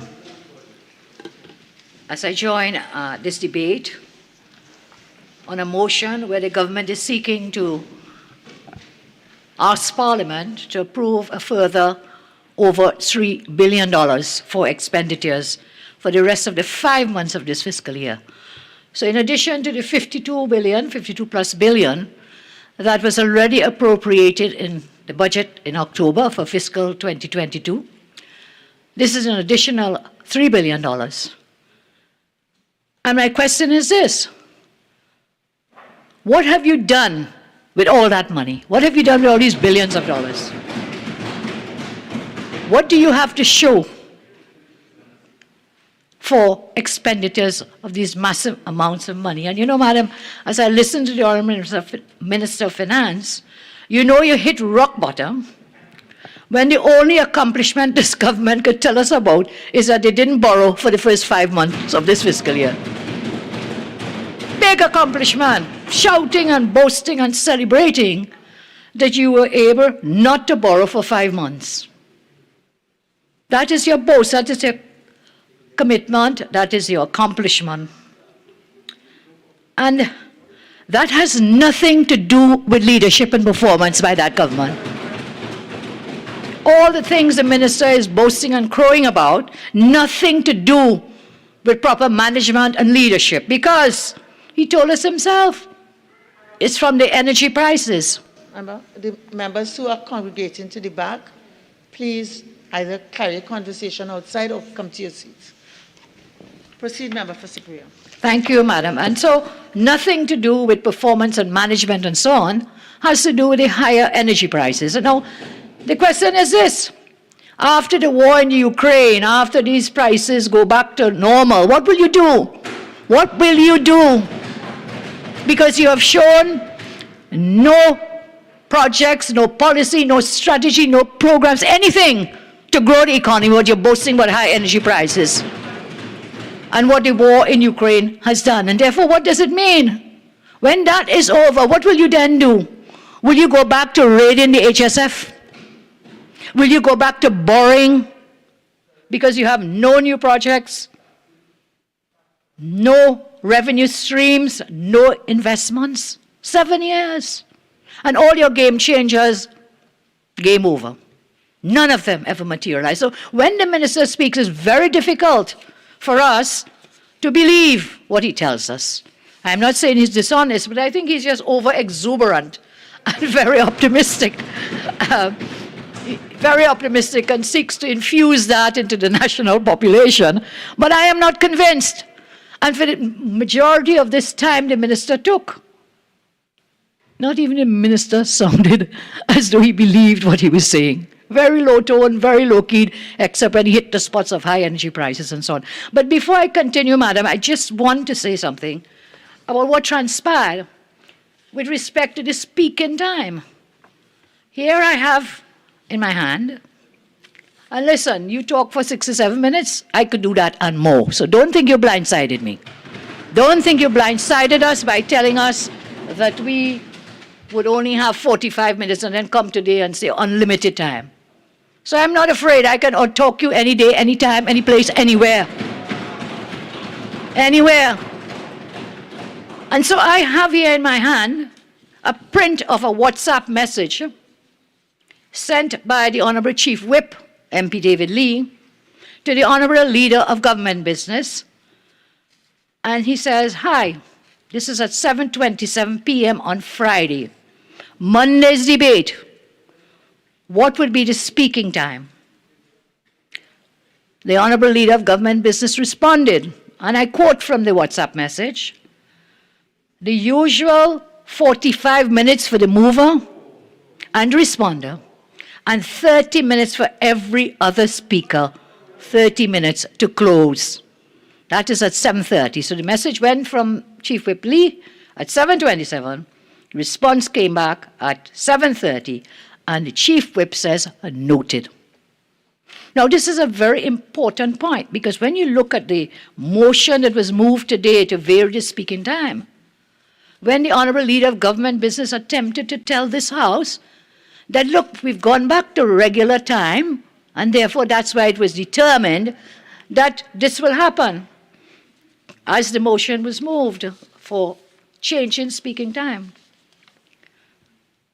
that only the speaking time be as follows with respect to Parliament, Appropriation, Supplementary Appropriation, Financial Year 2022 Bill, only the speaking time be as follows, only for that. So this is not going back to regular time, not going back to regular time. The motion was clear, it was only that the speaking time be as follows, finance unlimited.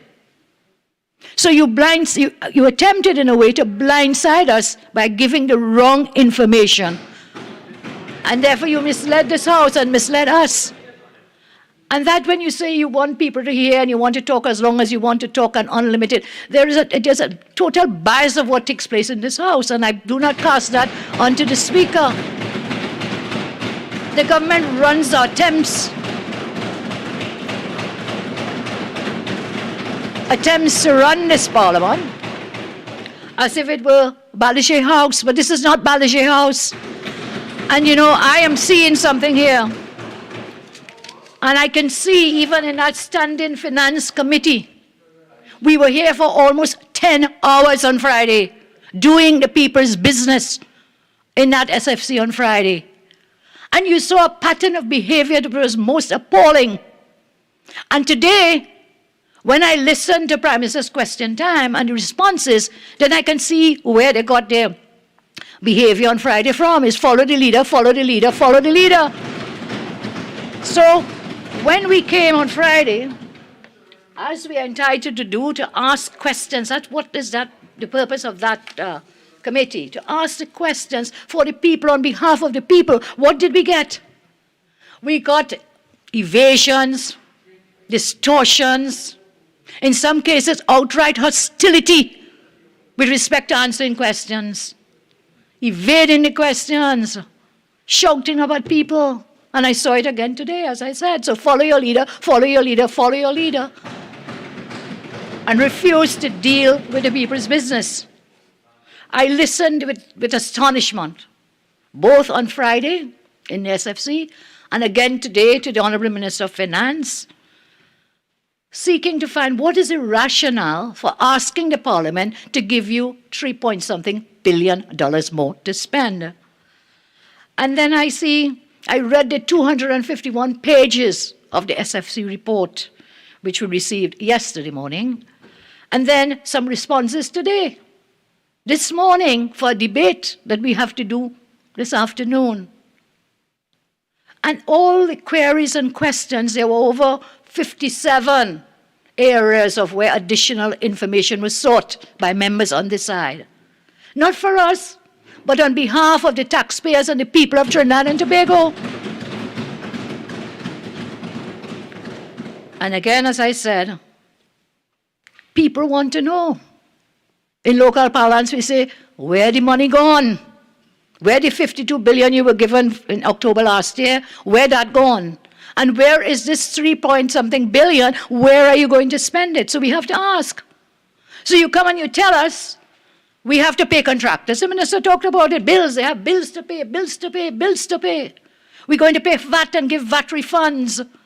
And the VAT refunds, madam, from what I understood, at one point he says 1.6 billion. At another point he said it's extra billions more. I heard two numbers and I'll check the Hansard. Initially he talked about 1.6 billion to pay out, and then he came to more billions. But the IMF told us, madam, that is but a drop in the bucket. The IMF report told us it is over $7 billion owing to businesses in this country. Over $7 billion. And that VAT payment goes backwards. It's not like they accrued in this year. It's for over a period of time that you have these businesses taking their money up front, paying it in VAT to the government, waiting according to law for the refunds to the VAT. And years later, you're still waiting. Your business gone bust by this time because of your upfront payment. Government is taking the money of the VAT taxpayers like a loan. But they don't give back interest on it when they pay it. So, I want to suggest, and when we form the government, we will amend that VAT Act. So you'll have a net-off effect.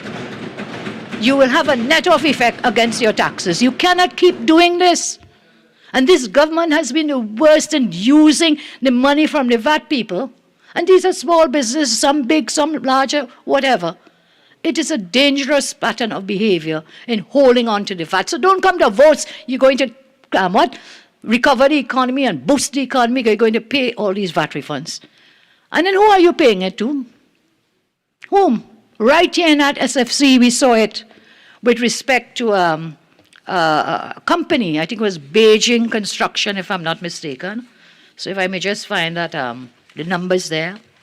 Beijing Construction for the industrial estate to pay millions in VAT refunds. And when asked here, well, we'll find out what happened. Millions of dollars in VAT. Phoenix Park E-Tech VAT payment. Phoenix Park VAT, E-Tech VAT payment. The evidence is clear based on the responses in the SFC that the commitment to pay outstanding VAT for an industrial estate as opposed to spending that money to develop industrial capacity. The only money from the VAT payment being retained by Beijing would be the VAT they paid for the raw materials and in performance of their contract to their service providers. We understand that the government may be using this approach to ensure they have liquidity through this VAT component in the project. The question is why government cannot remit the net VAT returns to E-Tech and let E-Tech expand its industrial activity and capacity. The government is merely taking this net VAT component from one spreadsheet in the Ministry of Finance and doing what? Put it in another part of the same Ministry of Finance spreadsheet. One spreadsheet to another in the Ministry of Finance. And let's see what happens when the government gets their net VAT payment back from Beijing on the Venus Park project. Instead of letting it sit in the consolidated fund to cover renters and fees for lawyers and so on, they should do this as the net VAT is paid. The VAT component on this project should be cycled back to ETEC as a supplementary appropriation. And so they could do business incubators for growing SMEs to boost export capacity, business upscaling projects for export, ready products, scorpion pepper, Trinidad chocolate, that we can have these business startups. Government could have established a more robust presence in destination markets to grow our own economy. So instead of under head 18 Ministry of Finance, they choose to engage in spreadsheet economics, as I said before, moving cash from one line item in the ministry to another. In the end, no material benefit to the industry players. So I'm saying, why don't you resource, finance, ETEC? What is also of concern was a confession by the Minister of Trade.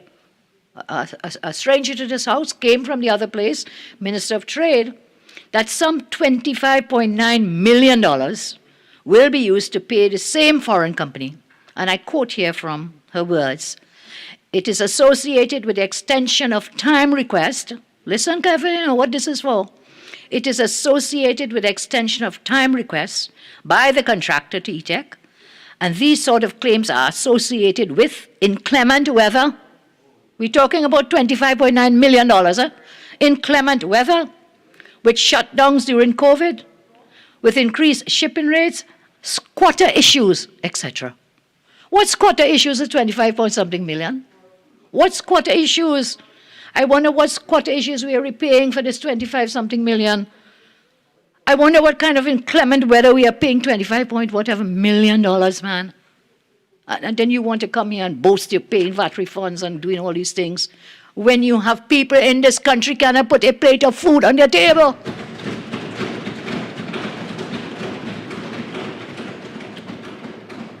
Where there's real suffering in Trinidad and Tobago. So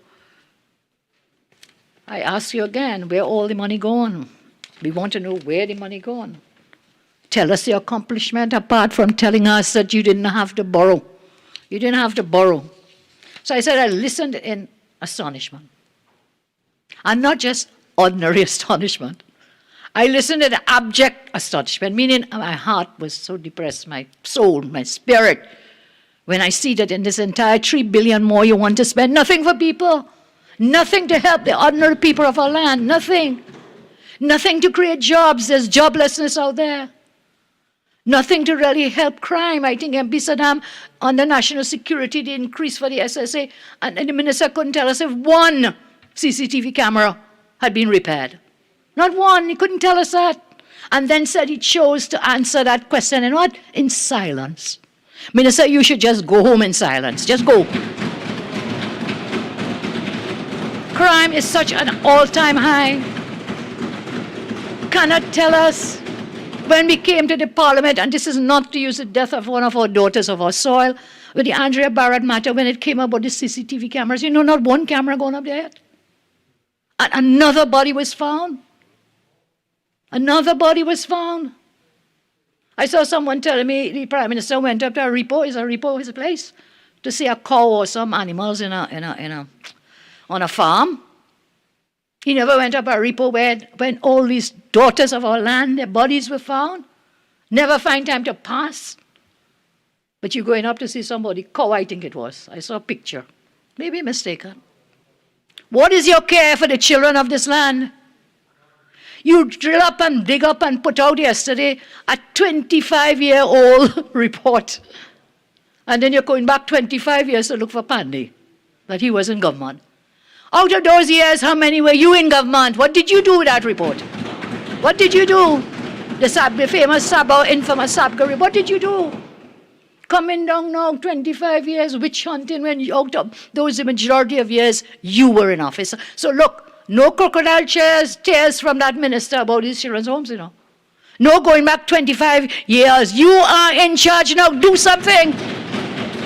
Do something. Our children need to be safe. They need to be secure. We need justice for these children. So you come here for more money in the supplementary appropriation and so on. Up and I'm not sure if any of those recommendations in that report have been taken to heart. Take another 5 weeks, take another 6 months. Task force again to do something else. And children are in dangerous positions there. And you come for these monies, the monies, each of the homes, you're giving money to them. Hey, everything is not about money, you know.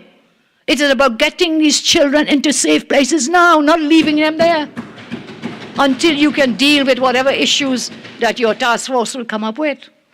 And therefore, it is not for me to tell you what to do, but I can tell you what we will do when we form the government. I can tell you that.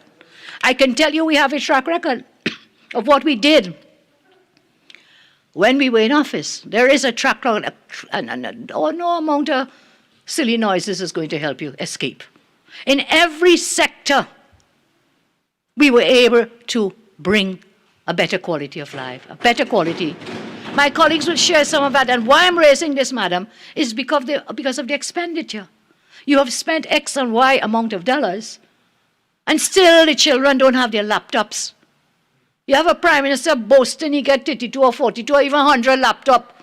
I would say, some people would say, not me. That's like a hypocrite, you know. It's like you're just showing off that you're giving all these few laptops. What about all the other children, man? What about them? So you come here on the education for more money, not wanting about a laptop. Nothing in it. Anita is a MP? Nothing in education. Have you even built a school with all this money and you're coming for more?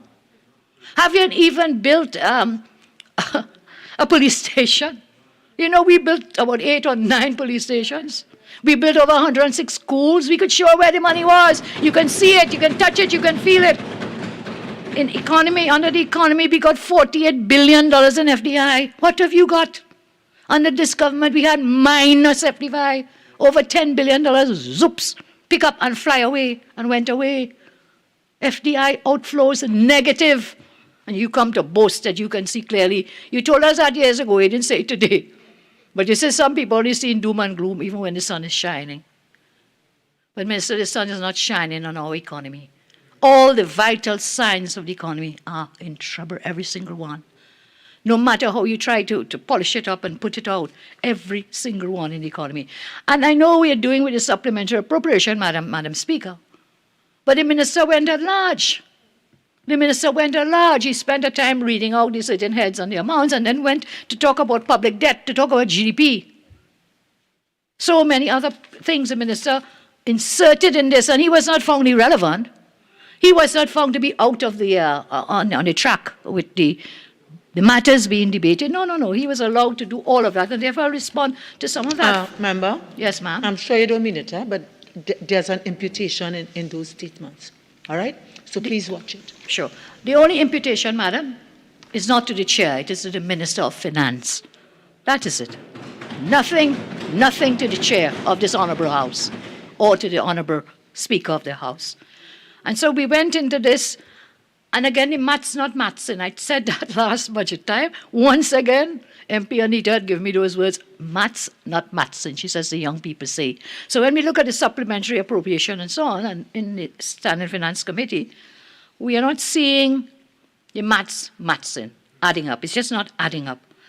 The majority of the additional allocation, Minister told us goods and service. But you know, one of the major planks in the supplementary allocation, out of that $3 billion, 1.7 billion, that's the largest chunk of the money, is going towards current transfers and subsidies. Now, we saw Minister saying he's going to be paying, a lot of this is to pay bills, paying Tech bills, TSTT bills, WhatsApp bills, rentals, and so on. But listen, all those things is from one arm of the state to the next arm of the state. That's not going to be helping people out there. And some of those things date back to 2018. Some of those bills they have been owing since 2018. And then you want to know WhatsApp running bankrupt. You want to know why TSTT is going bankrupt. These public utilities that you have not been paying your monies. And I never heard something so ludicrous. When asked about these bills, the response from the government was that, hello, the company, TSTT and WASA, they said, listen, we didn't get the invoices. Huh? We did not get the invoices. Around 2018, you're owing these bills, and you didn't get invoices. I refuse to believe that. And I'm going to file a Freedom of Information application to find out exactly what went on. Why is this money so far in arrears? So a sort of deliberate underestimating in the last budget, and we see there, therefore the numbers not going. Further, when we were looking at the numbers in that supplementary appropriation schedule and so on, we noticed there was an attempt not to include a variation of appropriation note. Now, normally we come for supplementary and a variation. It is true that the Parliament doesn't have to approve it, but the Parliament has sight of the variations within a head. That never came, but yet the minister was moving and is moving money that was approved for something else on that different line item from the last budget, and we don't know what those were unless when we looked at the number. But wait, that's not the number in the yellow book, in the estimates from last year. So this is like a sly, well, one cast imputation like that, but something is not right there, that you do not bring the variations. You get up and tell me, Member Mr. Barra, you know, you don't have to approve it, but the Parliament has to see it. When you move something from national security that was for CCTV cameras, for example, and you're putting it to paying rent for somebody building, but we need to know that. We need to see what your priorities are.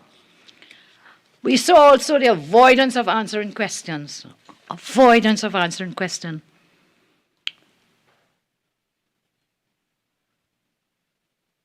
Now, if this was their own money, they're entitled not to answer. That's their own money, but this money here, their jobs here in a Standing Finance Committee is to provide the answers of what you're doing with the money. You don't have to come and throw a tantrum. Every time somebody asks you a question here, it's a tantrum, like little children kicks in Parliament. I saw the Minister for Energy when being asked questions, which of course was under the office of the Prime Minister because he's a minister in the office of the Prime Minister. Tantrum, going in the review mirror, going back to 2010. You want to govern looking backwards in the review mirror? Is that how you want to run this country? Throwing the tantrum, buffing the people asking the questions. And again, why didn't the Prime Minister himself come to answer his questions under the office of the Prime Minister? The office of the Prime Minister, they're seeking an appropriation of several million dollars. Why didn't the Prime Minister come? And you know, if he were here, he could have answered another question. The honourable member could have answered the question. When asked about this national secondary road, $100 million, we checked with the company's registry. First of all, there is no such entity registered in the company's registry. It does not exist. Here we are, however, being asked to approve $100 million for this non-existent entity. When asked in this Parliament, so under which ministry would it fall? Well, that was trouble. Minister said, I don't know. That's the job of the Prime Minister. So why wasn't the Prime Minister here to answer those questions? Why? You want the opposition and you want the Parliament to approve money for you all to spend, and we don't know who is going to, where it's going, when, how, what, where. None of that. The government is not forthcoming on answering the questions and keep avoiding those questions. Then we came to the new Attorney General. Not the former Attorney General.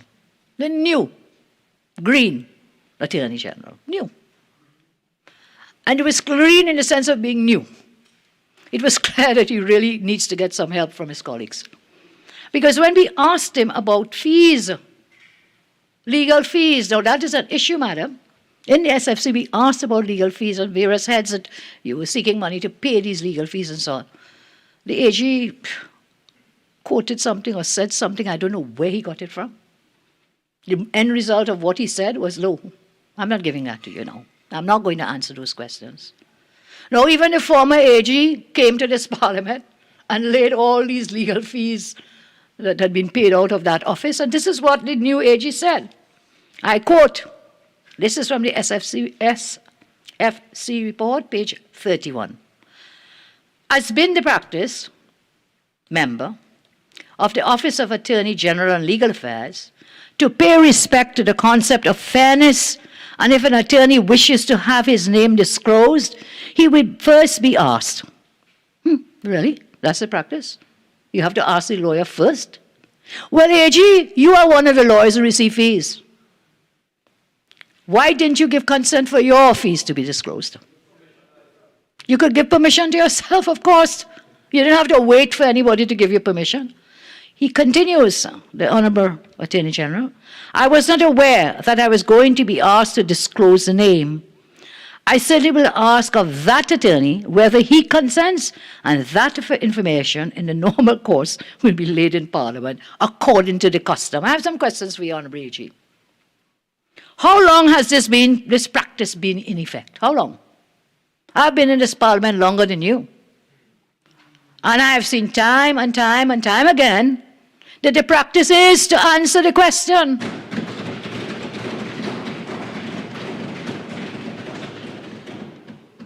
Who authorized this practice that you speak of? Certainly not your predecessor. As I said, that predecessor laid these things in Parliament. What is the precedent for this practice? Even the boards of private companies must account to their shareholders. And so with respect to the state, the government is the board, and your stakeholders are the people of Trinidad and Tobago and the taxpayers of Trinidad and Tobago. Can any state contractor, be it an individual or company, reasonably expect their identity to remain secret from the public? Why you don't want the public to know? Is there something to hide? So you have to ask the lawyer, hello, can I tell them I paid you X dollars for Y amount of work? And the lawyer says no. Where did that money come from? From the treasury of Trinidad and Tobago, which belongs to the people of Trinidad and Tobago. And then the Honorable AG talks about the concept of fairness. In this explanation, he talks about the concept of fairness to the attorneys. Fairness to whom? To your lawyer friends? Or to the taxpayers? Where's the fairness to the taxpayers? So you hide behind fairness, saying you have to go and ask the lawyer, and only if he agrees, then you can bring it to the Parliament. But where's the fairness to the taxpayers? Where did you get that money to pay? Where does the government get that money to pay anybody? Anything. It's from the taxpayers of Trinidad and Tobago. So where is the fairness? And I already asked, AG, you could give consent to yourself, himself to himself, and tell us what were your fees. So I talked about the secondary road rehab improvement company. $100 million we are being asked to approve, and I already told you, we don't know what this is, who it is, and where it's going to fall. But we do know one thing, because there was a massive amount of money being asked for the EBC. I think it was 100 million more to be. I'm sorry. The EBC is being asked, has asked, and we did it in SFC, being asked for monies for this fiscal. We had already allocated some money to the EBC in the original budget. So the total, and I can check it, but the total, if my memory serves me right, is about 100 million. Wonder if you can just check it for me. Huh? $23 million, I'm being told. $23 million. So we know monies are going to the EBC. Just take the total and tell me for EBC. Yeah, so money going to EBC, and now we have 100 million going to a company that is not established. And for what? Secondary roads. Now, isn't it that the, the regional corporations, they handle secondary roads? Is it then that you're going to take this away from the regional corporations as we run up to the local government elections, and therefore do it through a private company, well, a state company, instead of through the regional corporations? And then you can handpick where you want to go, rather than giving equal funding to the various regional corporations. So I hope the new Minister of Local Government, if those roads now fall under you, under the Honourable Member in local government, that he will remember the principles of fairness and equity for the corporations and not use the company to do what you want. So, Mr. Hussain, MP, asks the Minister of National Security under the SSA. This was it. SSA wants $66 million more. They're seeking this for the under National Security SSA. And the minister responded most abrasively, I would say, outright refused to answer questions. MP Hussain says, and you're telling this parliament that no CCTV, not one single CCTV camera was repaired, not a single camera, and now you're coming to ask for $66 million additional. Honourable Minister Hines, Madam Chair, I could not tell you where the member for Barataria Sanwan got that. MP Hussain, sure. What I also want to ask the Minister, Madam Chair, is whether or not any of the $66 million will go towards the purchase, acquisition, management of spyware services in Trinidad and Tobago. What was the response? No response. Minister Hines, I will treat that foolish, idiotic question with silence. I will treat that foolish, idiotic question with silence. There we got it. Madam Chair, so you will treat that question with silence. Honour Hines, yes, I will treat it with silence. Refusal to answer. Refusal to answer. So you want us to deal with appropriations, to give you more money, but you will not say yes or no to simple questions that were put to you. And then we go on to these bills. The minister says he has to pay a lot of bills. Minister of Finance, bills. Says that he wants to pay bills. We have $1.79 billion in transfers and subsidies. That represents 58% of the total supplementation. And when we look at those expenses, they do not paint a picture of an economic response to kickstart the economy. When we dive into the details, we note payments for attorneys and rentals. Thank you. Member. I'm sorry. Minister of Finance and Minister of Energy and Energy Industries. I was correct. Please, the cross-talk and the talk between yourselves and your volumes way beyond what is tolerable. Thank you, Madam. I said I would get the estimates for you for the EBC, and I was correct. The original estimate was for $76 million. And now the supplemental estimate, $23 million, which adds up to just under $100 million, $99 million. The original estimate, $76 million, supplemental, $23 million, making a grand total of $99 million for fiscal 2022 for the EBC. So I was on Minister telling us we are going to be paying bills, a backlog of telephone, tea and tech, promotions and publicity and so on. But there is, the minister in a sense seems to be contradicting himself. He said payments of arrears to public utilities, rent, lease, etc., will regenerate ourselves and inject growth in them. Regenerate, inject growth. However, on the parliamentary record, the minister had said an emphatic no to these arrears, putting companies into red and into bankruptcy. He said no. I think MP Barry Padarat may have raised those questions. So if we are paying all these bills, as I said, from one side of the book to the next side of the book, between the same government, state departments, and there is nothing in this $3.8 billion to help reposition the economy. In other words, no contribution to address the foreign exchange crisis. Nothing about rationalizing the cost of custom duties by applying sensitive rates given the effect of the higher shipping costs and so on. From this $3 billion, government could have focused on contributing to retooling the education sector, which so vitally needs it. We are already losing tech entrepreneurs to Caribbean counterparts. YPay, or WePay, a leading regional fintech, relocated last August to Jamaica. That should have been a sign that our government's policies are not good for entrepreneurs. The government did not decide to recant from their poor decision of denying the laptops.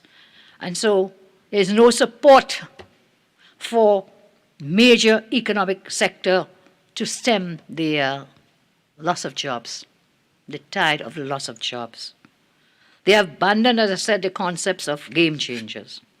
And when we look 15 to 20, we have been hemorrhaging with the FDI instead of gaining any FDI. So these arrears date back, those utilities and so on, as I told you, since 2018.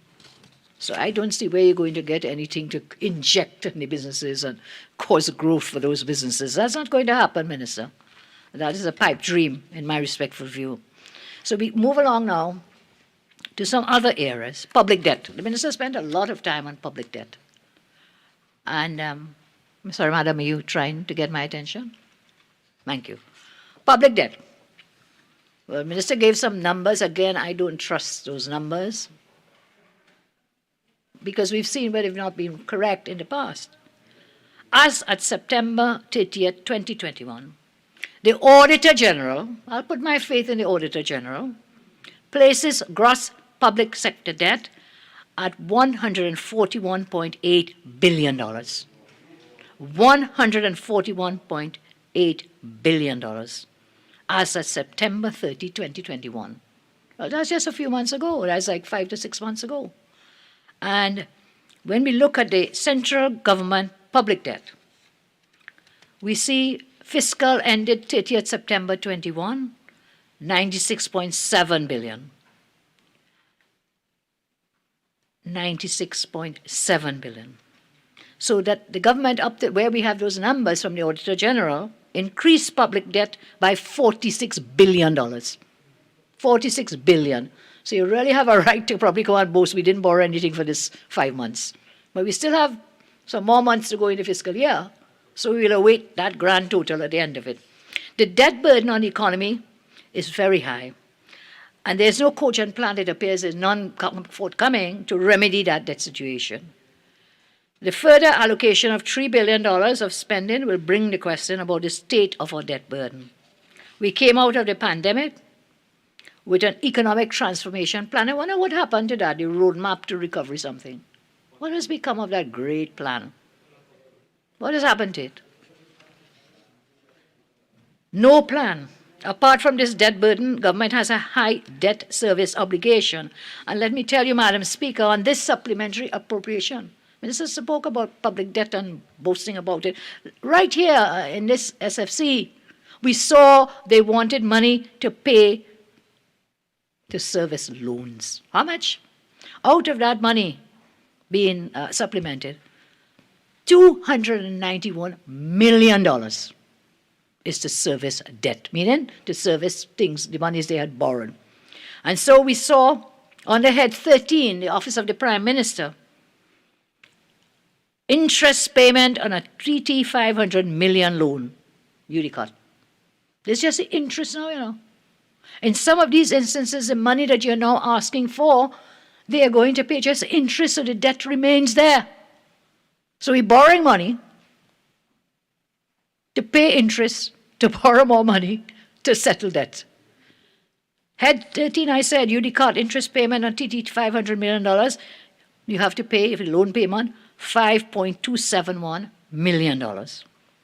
On the health, head 28 in the supplementary, NIPDEC, RBC bank principal payment of $17.7 million and interest of $4.9 million loan for procurement, storage, and distribution of pharmaceuticals. So a total of $22.673 million to do what? To pay loan. Head 77, EMBD, principal on $90 million loan. You're asking for $56.2 million. What? To pay principal of a loan that was taken.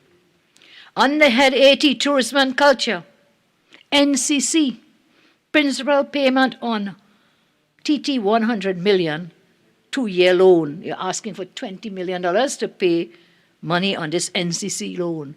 So under tourism, you have it under head tourism and culture, but it's really something that NCC did. 2-year loan. Head 39, Ministry of Public Utilities. Principal and interest on a US $60 million loan to meet payments.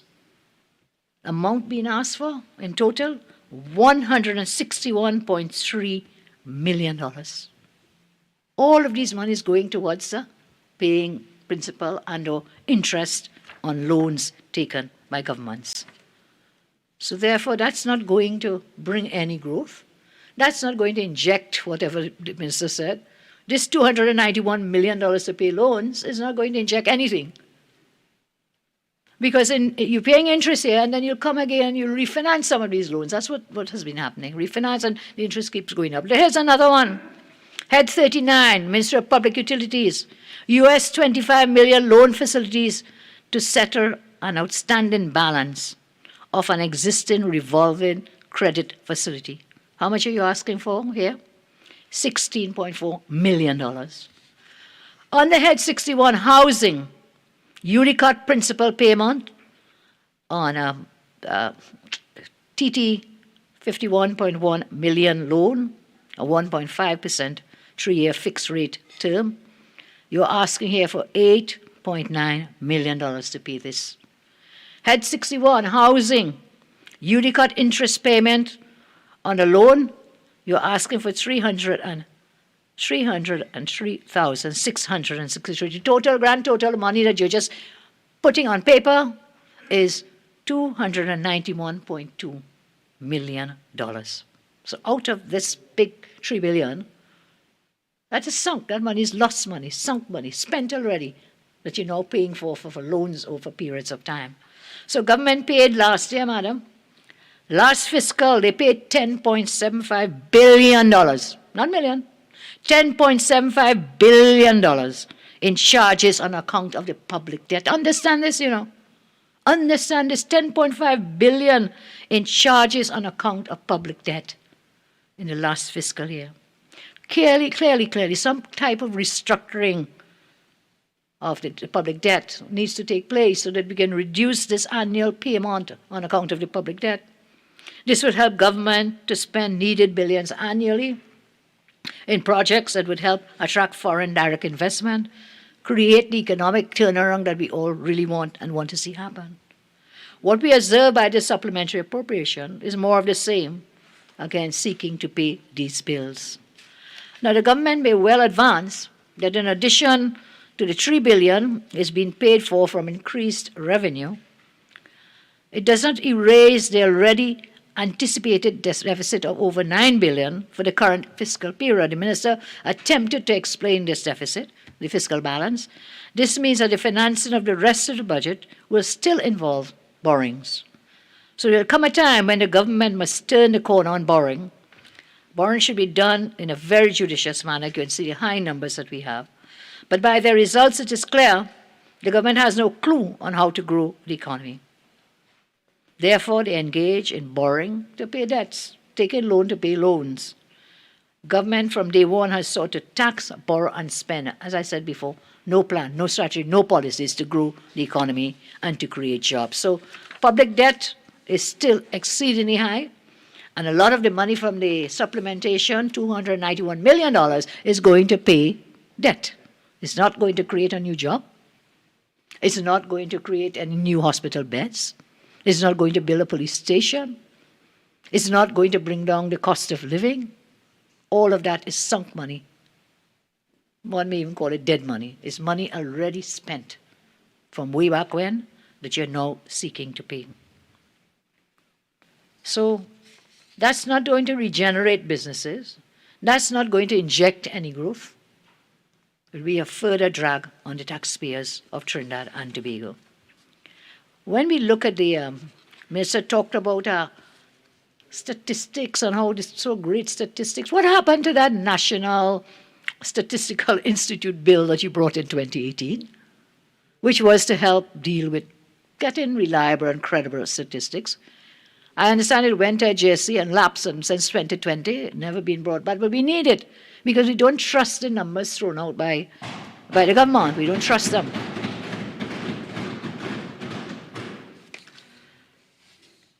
So, several other areas that we can deal with today.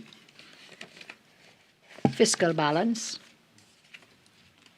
the total deficit, 2016 to 2022, $63.97 billion. And we could look at the stats over the years. Budgeted 21-22, 9 billion, just over 9 billion, the minister told us. Today, song and dance, it's not 9, it's less by this and less by that amount. At the end of the day, at the end of the fiscal year, it's only then that we will see. National security, an additional 206 million being asked for national security. Now, I want to ask, what is this almost $207 million going to do to address the out-of-control crime rate? How will it do it? You've already spent so much money. There are over 200 murders for the year already. And this 207 million plus the additional money from the last 2022 budget will give us a very large sum going into national security. What is the purpose of all these billions when people cannot feel safe in their homes?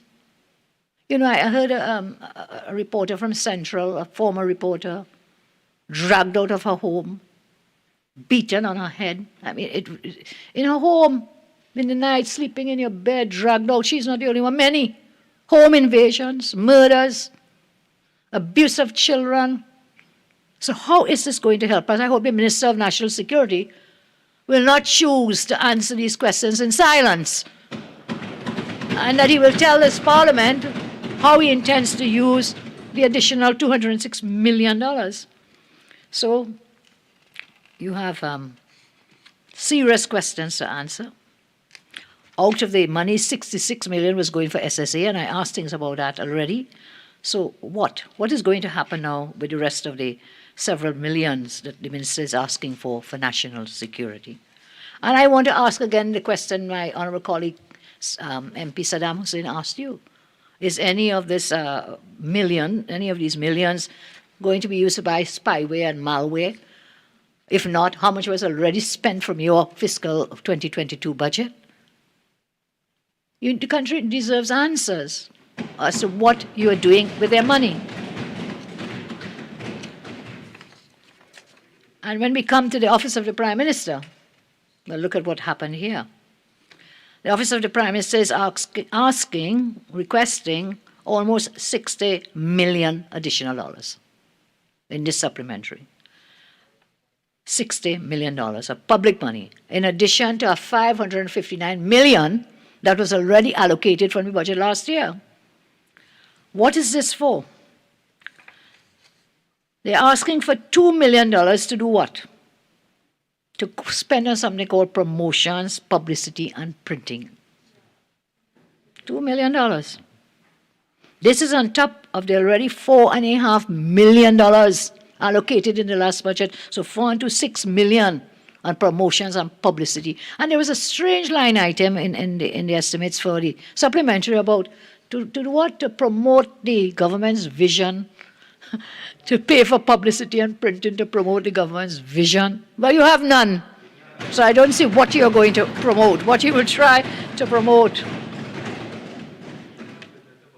And promotions, publicity, and printing, $2 million, in addition, as I told you. And then this is at a time when every single parent in this country is struggling to pay for textbooks and school uniforms, to send their children to school. You have spending $6 million to print and publish what? Your vision of a visionless government. That's what it is. Another item, I was flabbergasted by this one.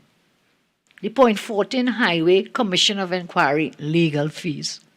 Has that even started? We've been hearing about it 2 years, I think, now. Has that even started? And in the estimates 2022, $1,600,000 was allocated, and now you're asking for $5.8 million, an increase of $4.2 million for this commission inquiry. Now, this is really bizarre. It is beyond bizarre. As far as I'm aware, this commission has yet to do any work. So if you got 1.6 million from since last year, October, you spent all that already and you're coming for what? An additional $4.2 million. For what? We are told that there are $9 million for legal fees. Again, to whom, for what, why, when, where? Can't get those answers. What is that $9 million to pay which lawyers? Will they consent? You had to go and do fairness and ask, hey, my friend. Yeah, that's how we say it, my learned friend. That's how the lawyers speak to each other. My learned friend, will you please consent and tell us how much money you got for that work that you did for the EMBDC? Was it 65 million? 61 million? The legal work being done by WPC, what is her name? Kate or somebody. How many millions they're being paid? They have to consent before you could answer that question in this parliament. Taxpayers' money. I was very disappointed again when MP Saddam raised the question. I've shared with you what the response was. And the procedure adopted by this government is not consistent with transparency, accountability, and good governance. Not consistent.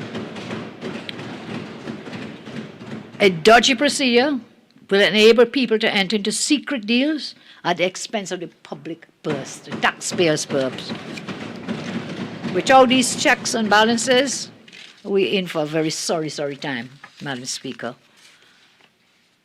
Now, there were several items under local government. My colleagues will deal with that. In the few minutes I have left, I just want to thank you for the time, and I want to say this mid-year review is another underhanded attempt by government to squeeze taxpayers to reward themselves. I saw there is a particular minister of this government, I think he's an MP, a particular MP who is under a special branch report. I'm not going into that report, madam. But when in Standing Finance Committee, when we asked, we were given a list by the Honourable Minister of the now Minister of Housing, who is also leader of government business, in answer to questions about who are the contractors that were being paid by Housing and HEC. And I saw two names jump out. Pical. I saw a second name that is in the public domain, Clydon. But we don't know how much. We don't know how much was actually, because they didn't give the amounts for the contractors. There are many other contractors listed, and Minister told us they want to pay contractors. So these are some of the contractors. It will be interesting to see the amounts that are to be paid. So, as I say, this government, clueless, visionless, is taking us over the precipice, over the edge. Our economy is not being transformed. It is being pillaged in some ways to benefit a few. The $3 billion additional spending will not help create jobs or be used to invest. The minister says mainly to pay bills. To pay bills. But you know, governing and managing an economy is not just about paying bills. It's about having plans and policies and projects to grow the economy, to create jobs. You have not shared any single thing. So we'll be back to square one when those energy prices drop. And a minister of our government here, well, that government, goes on CNN. I mean, the untruths, I think MP Lee will deal with those. Really? Really, Minister of Energy?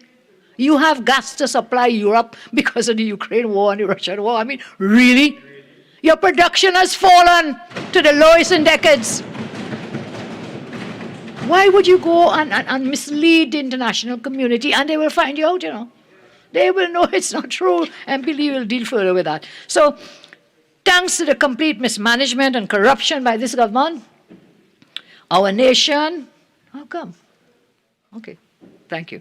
Our nation is poorer 48.6 than ever and also more violent than ever. I respectfully rise on 48.6. Okay, so, Member for Superior? Yes, ma'am. There's a particular word that you used along with mismanagement. I'll ask you to withdraw that word. Can you please remind me, ma'am? I was in full steam. You said thanks to the government, something with mismanagement and a number of words. I think you may have it written there in the script. I think I said corruption. Yes, so I'll ask you to withdraw that word. You can use mismanagement. Okay, as you well know, if you could withdraw that word and please continue. I am guided. I am guided, madam. I withdraw the word corruption and I will move on. So mismanagement, incompetence by this government, our nation is poorer than ever before. Our country is also more violent than ever before. And you know, it seems to me that the government is operating on a parallel reality. And that parallel reality has to do with providing some numbers but not others. Minister talked about increased revenue. I do not recall, correct me if I'm wrong, he told us how much the increased revenue was, the quantum of the increased revenue. He told us the prices have increased and so on. I'll be happy if he did say it, if he can repeat it in his closing of the debate. And it's a kind of false reality, in my respectful view. The people of our country demand and deserve more. They deserve the truth. They deserve an economy which works for them and not against them. They deserve to be able to live lives free from fear and violence. They deserve a country where our vulnerable children are not left to be abused and neglected because of political expediency. And so, madam, as I close, we in the UNC believe in our nation. We know we are in difficult times, but there is always hope. We believe that because we believe in the people and the resilience of the people of Trinidad and Tobago. And I want to warn this government, the truth will always prevail. What you seek to hide in the darkness will come to light and you will not escape. The people of TNT are saying enough is enough. Enough is enough, Madam Speaker. Enough is enough from this incompetent government. I thank you very much.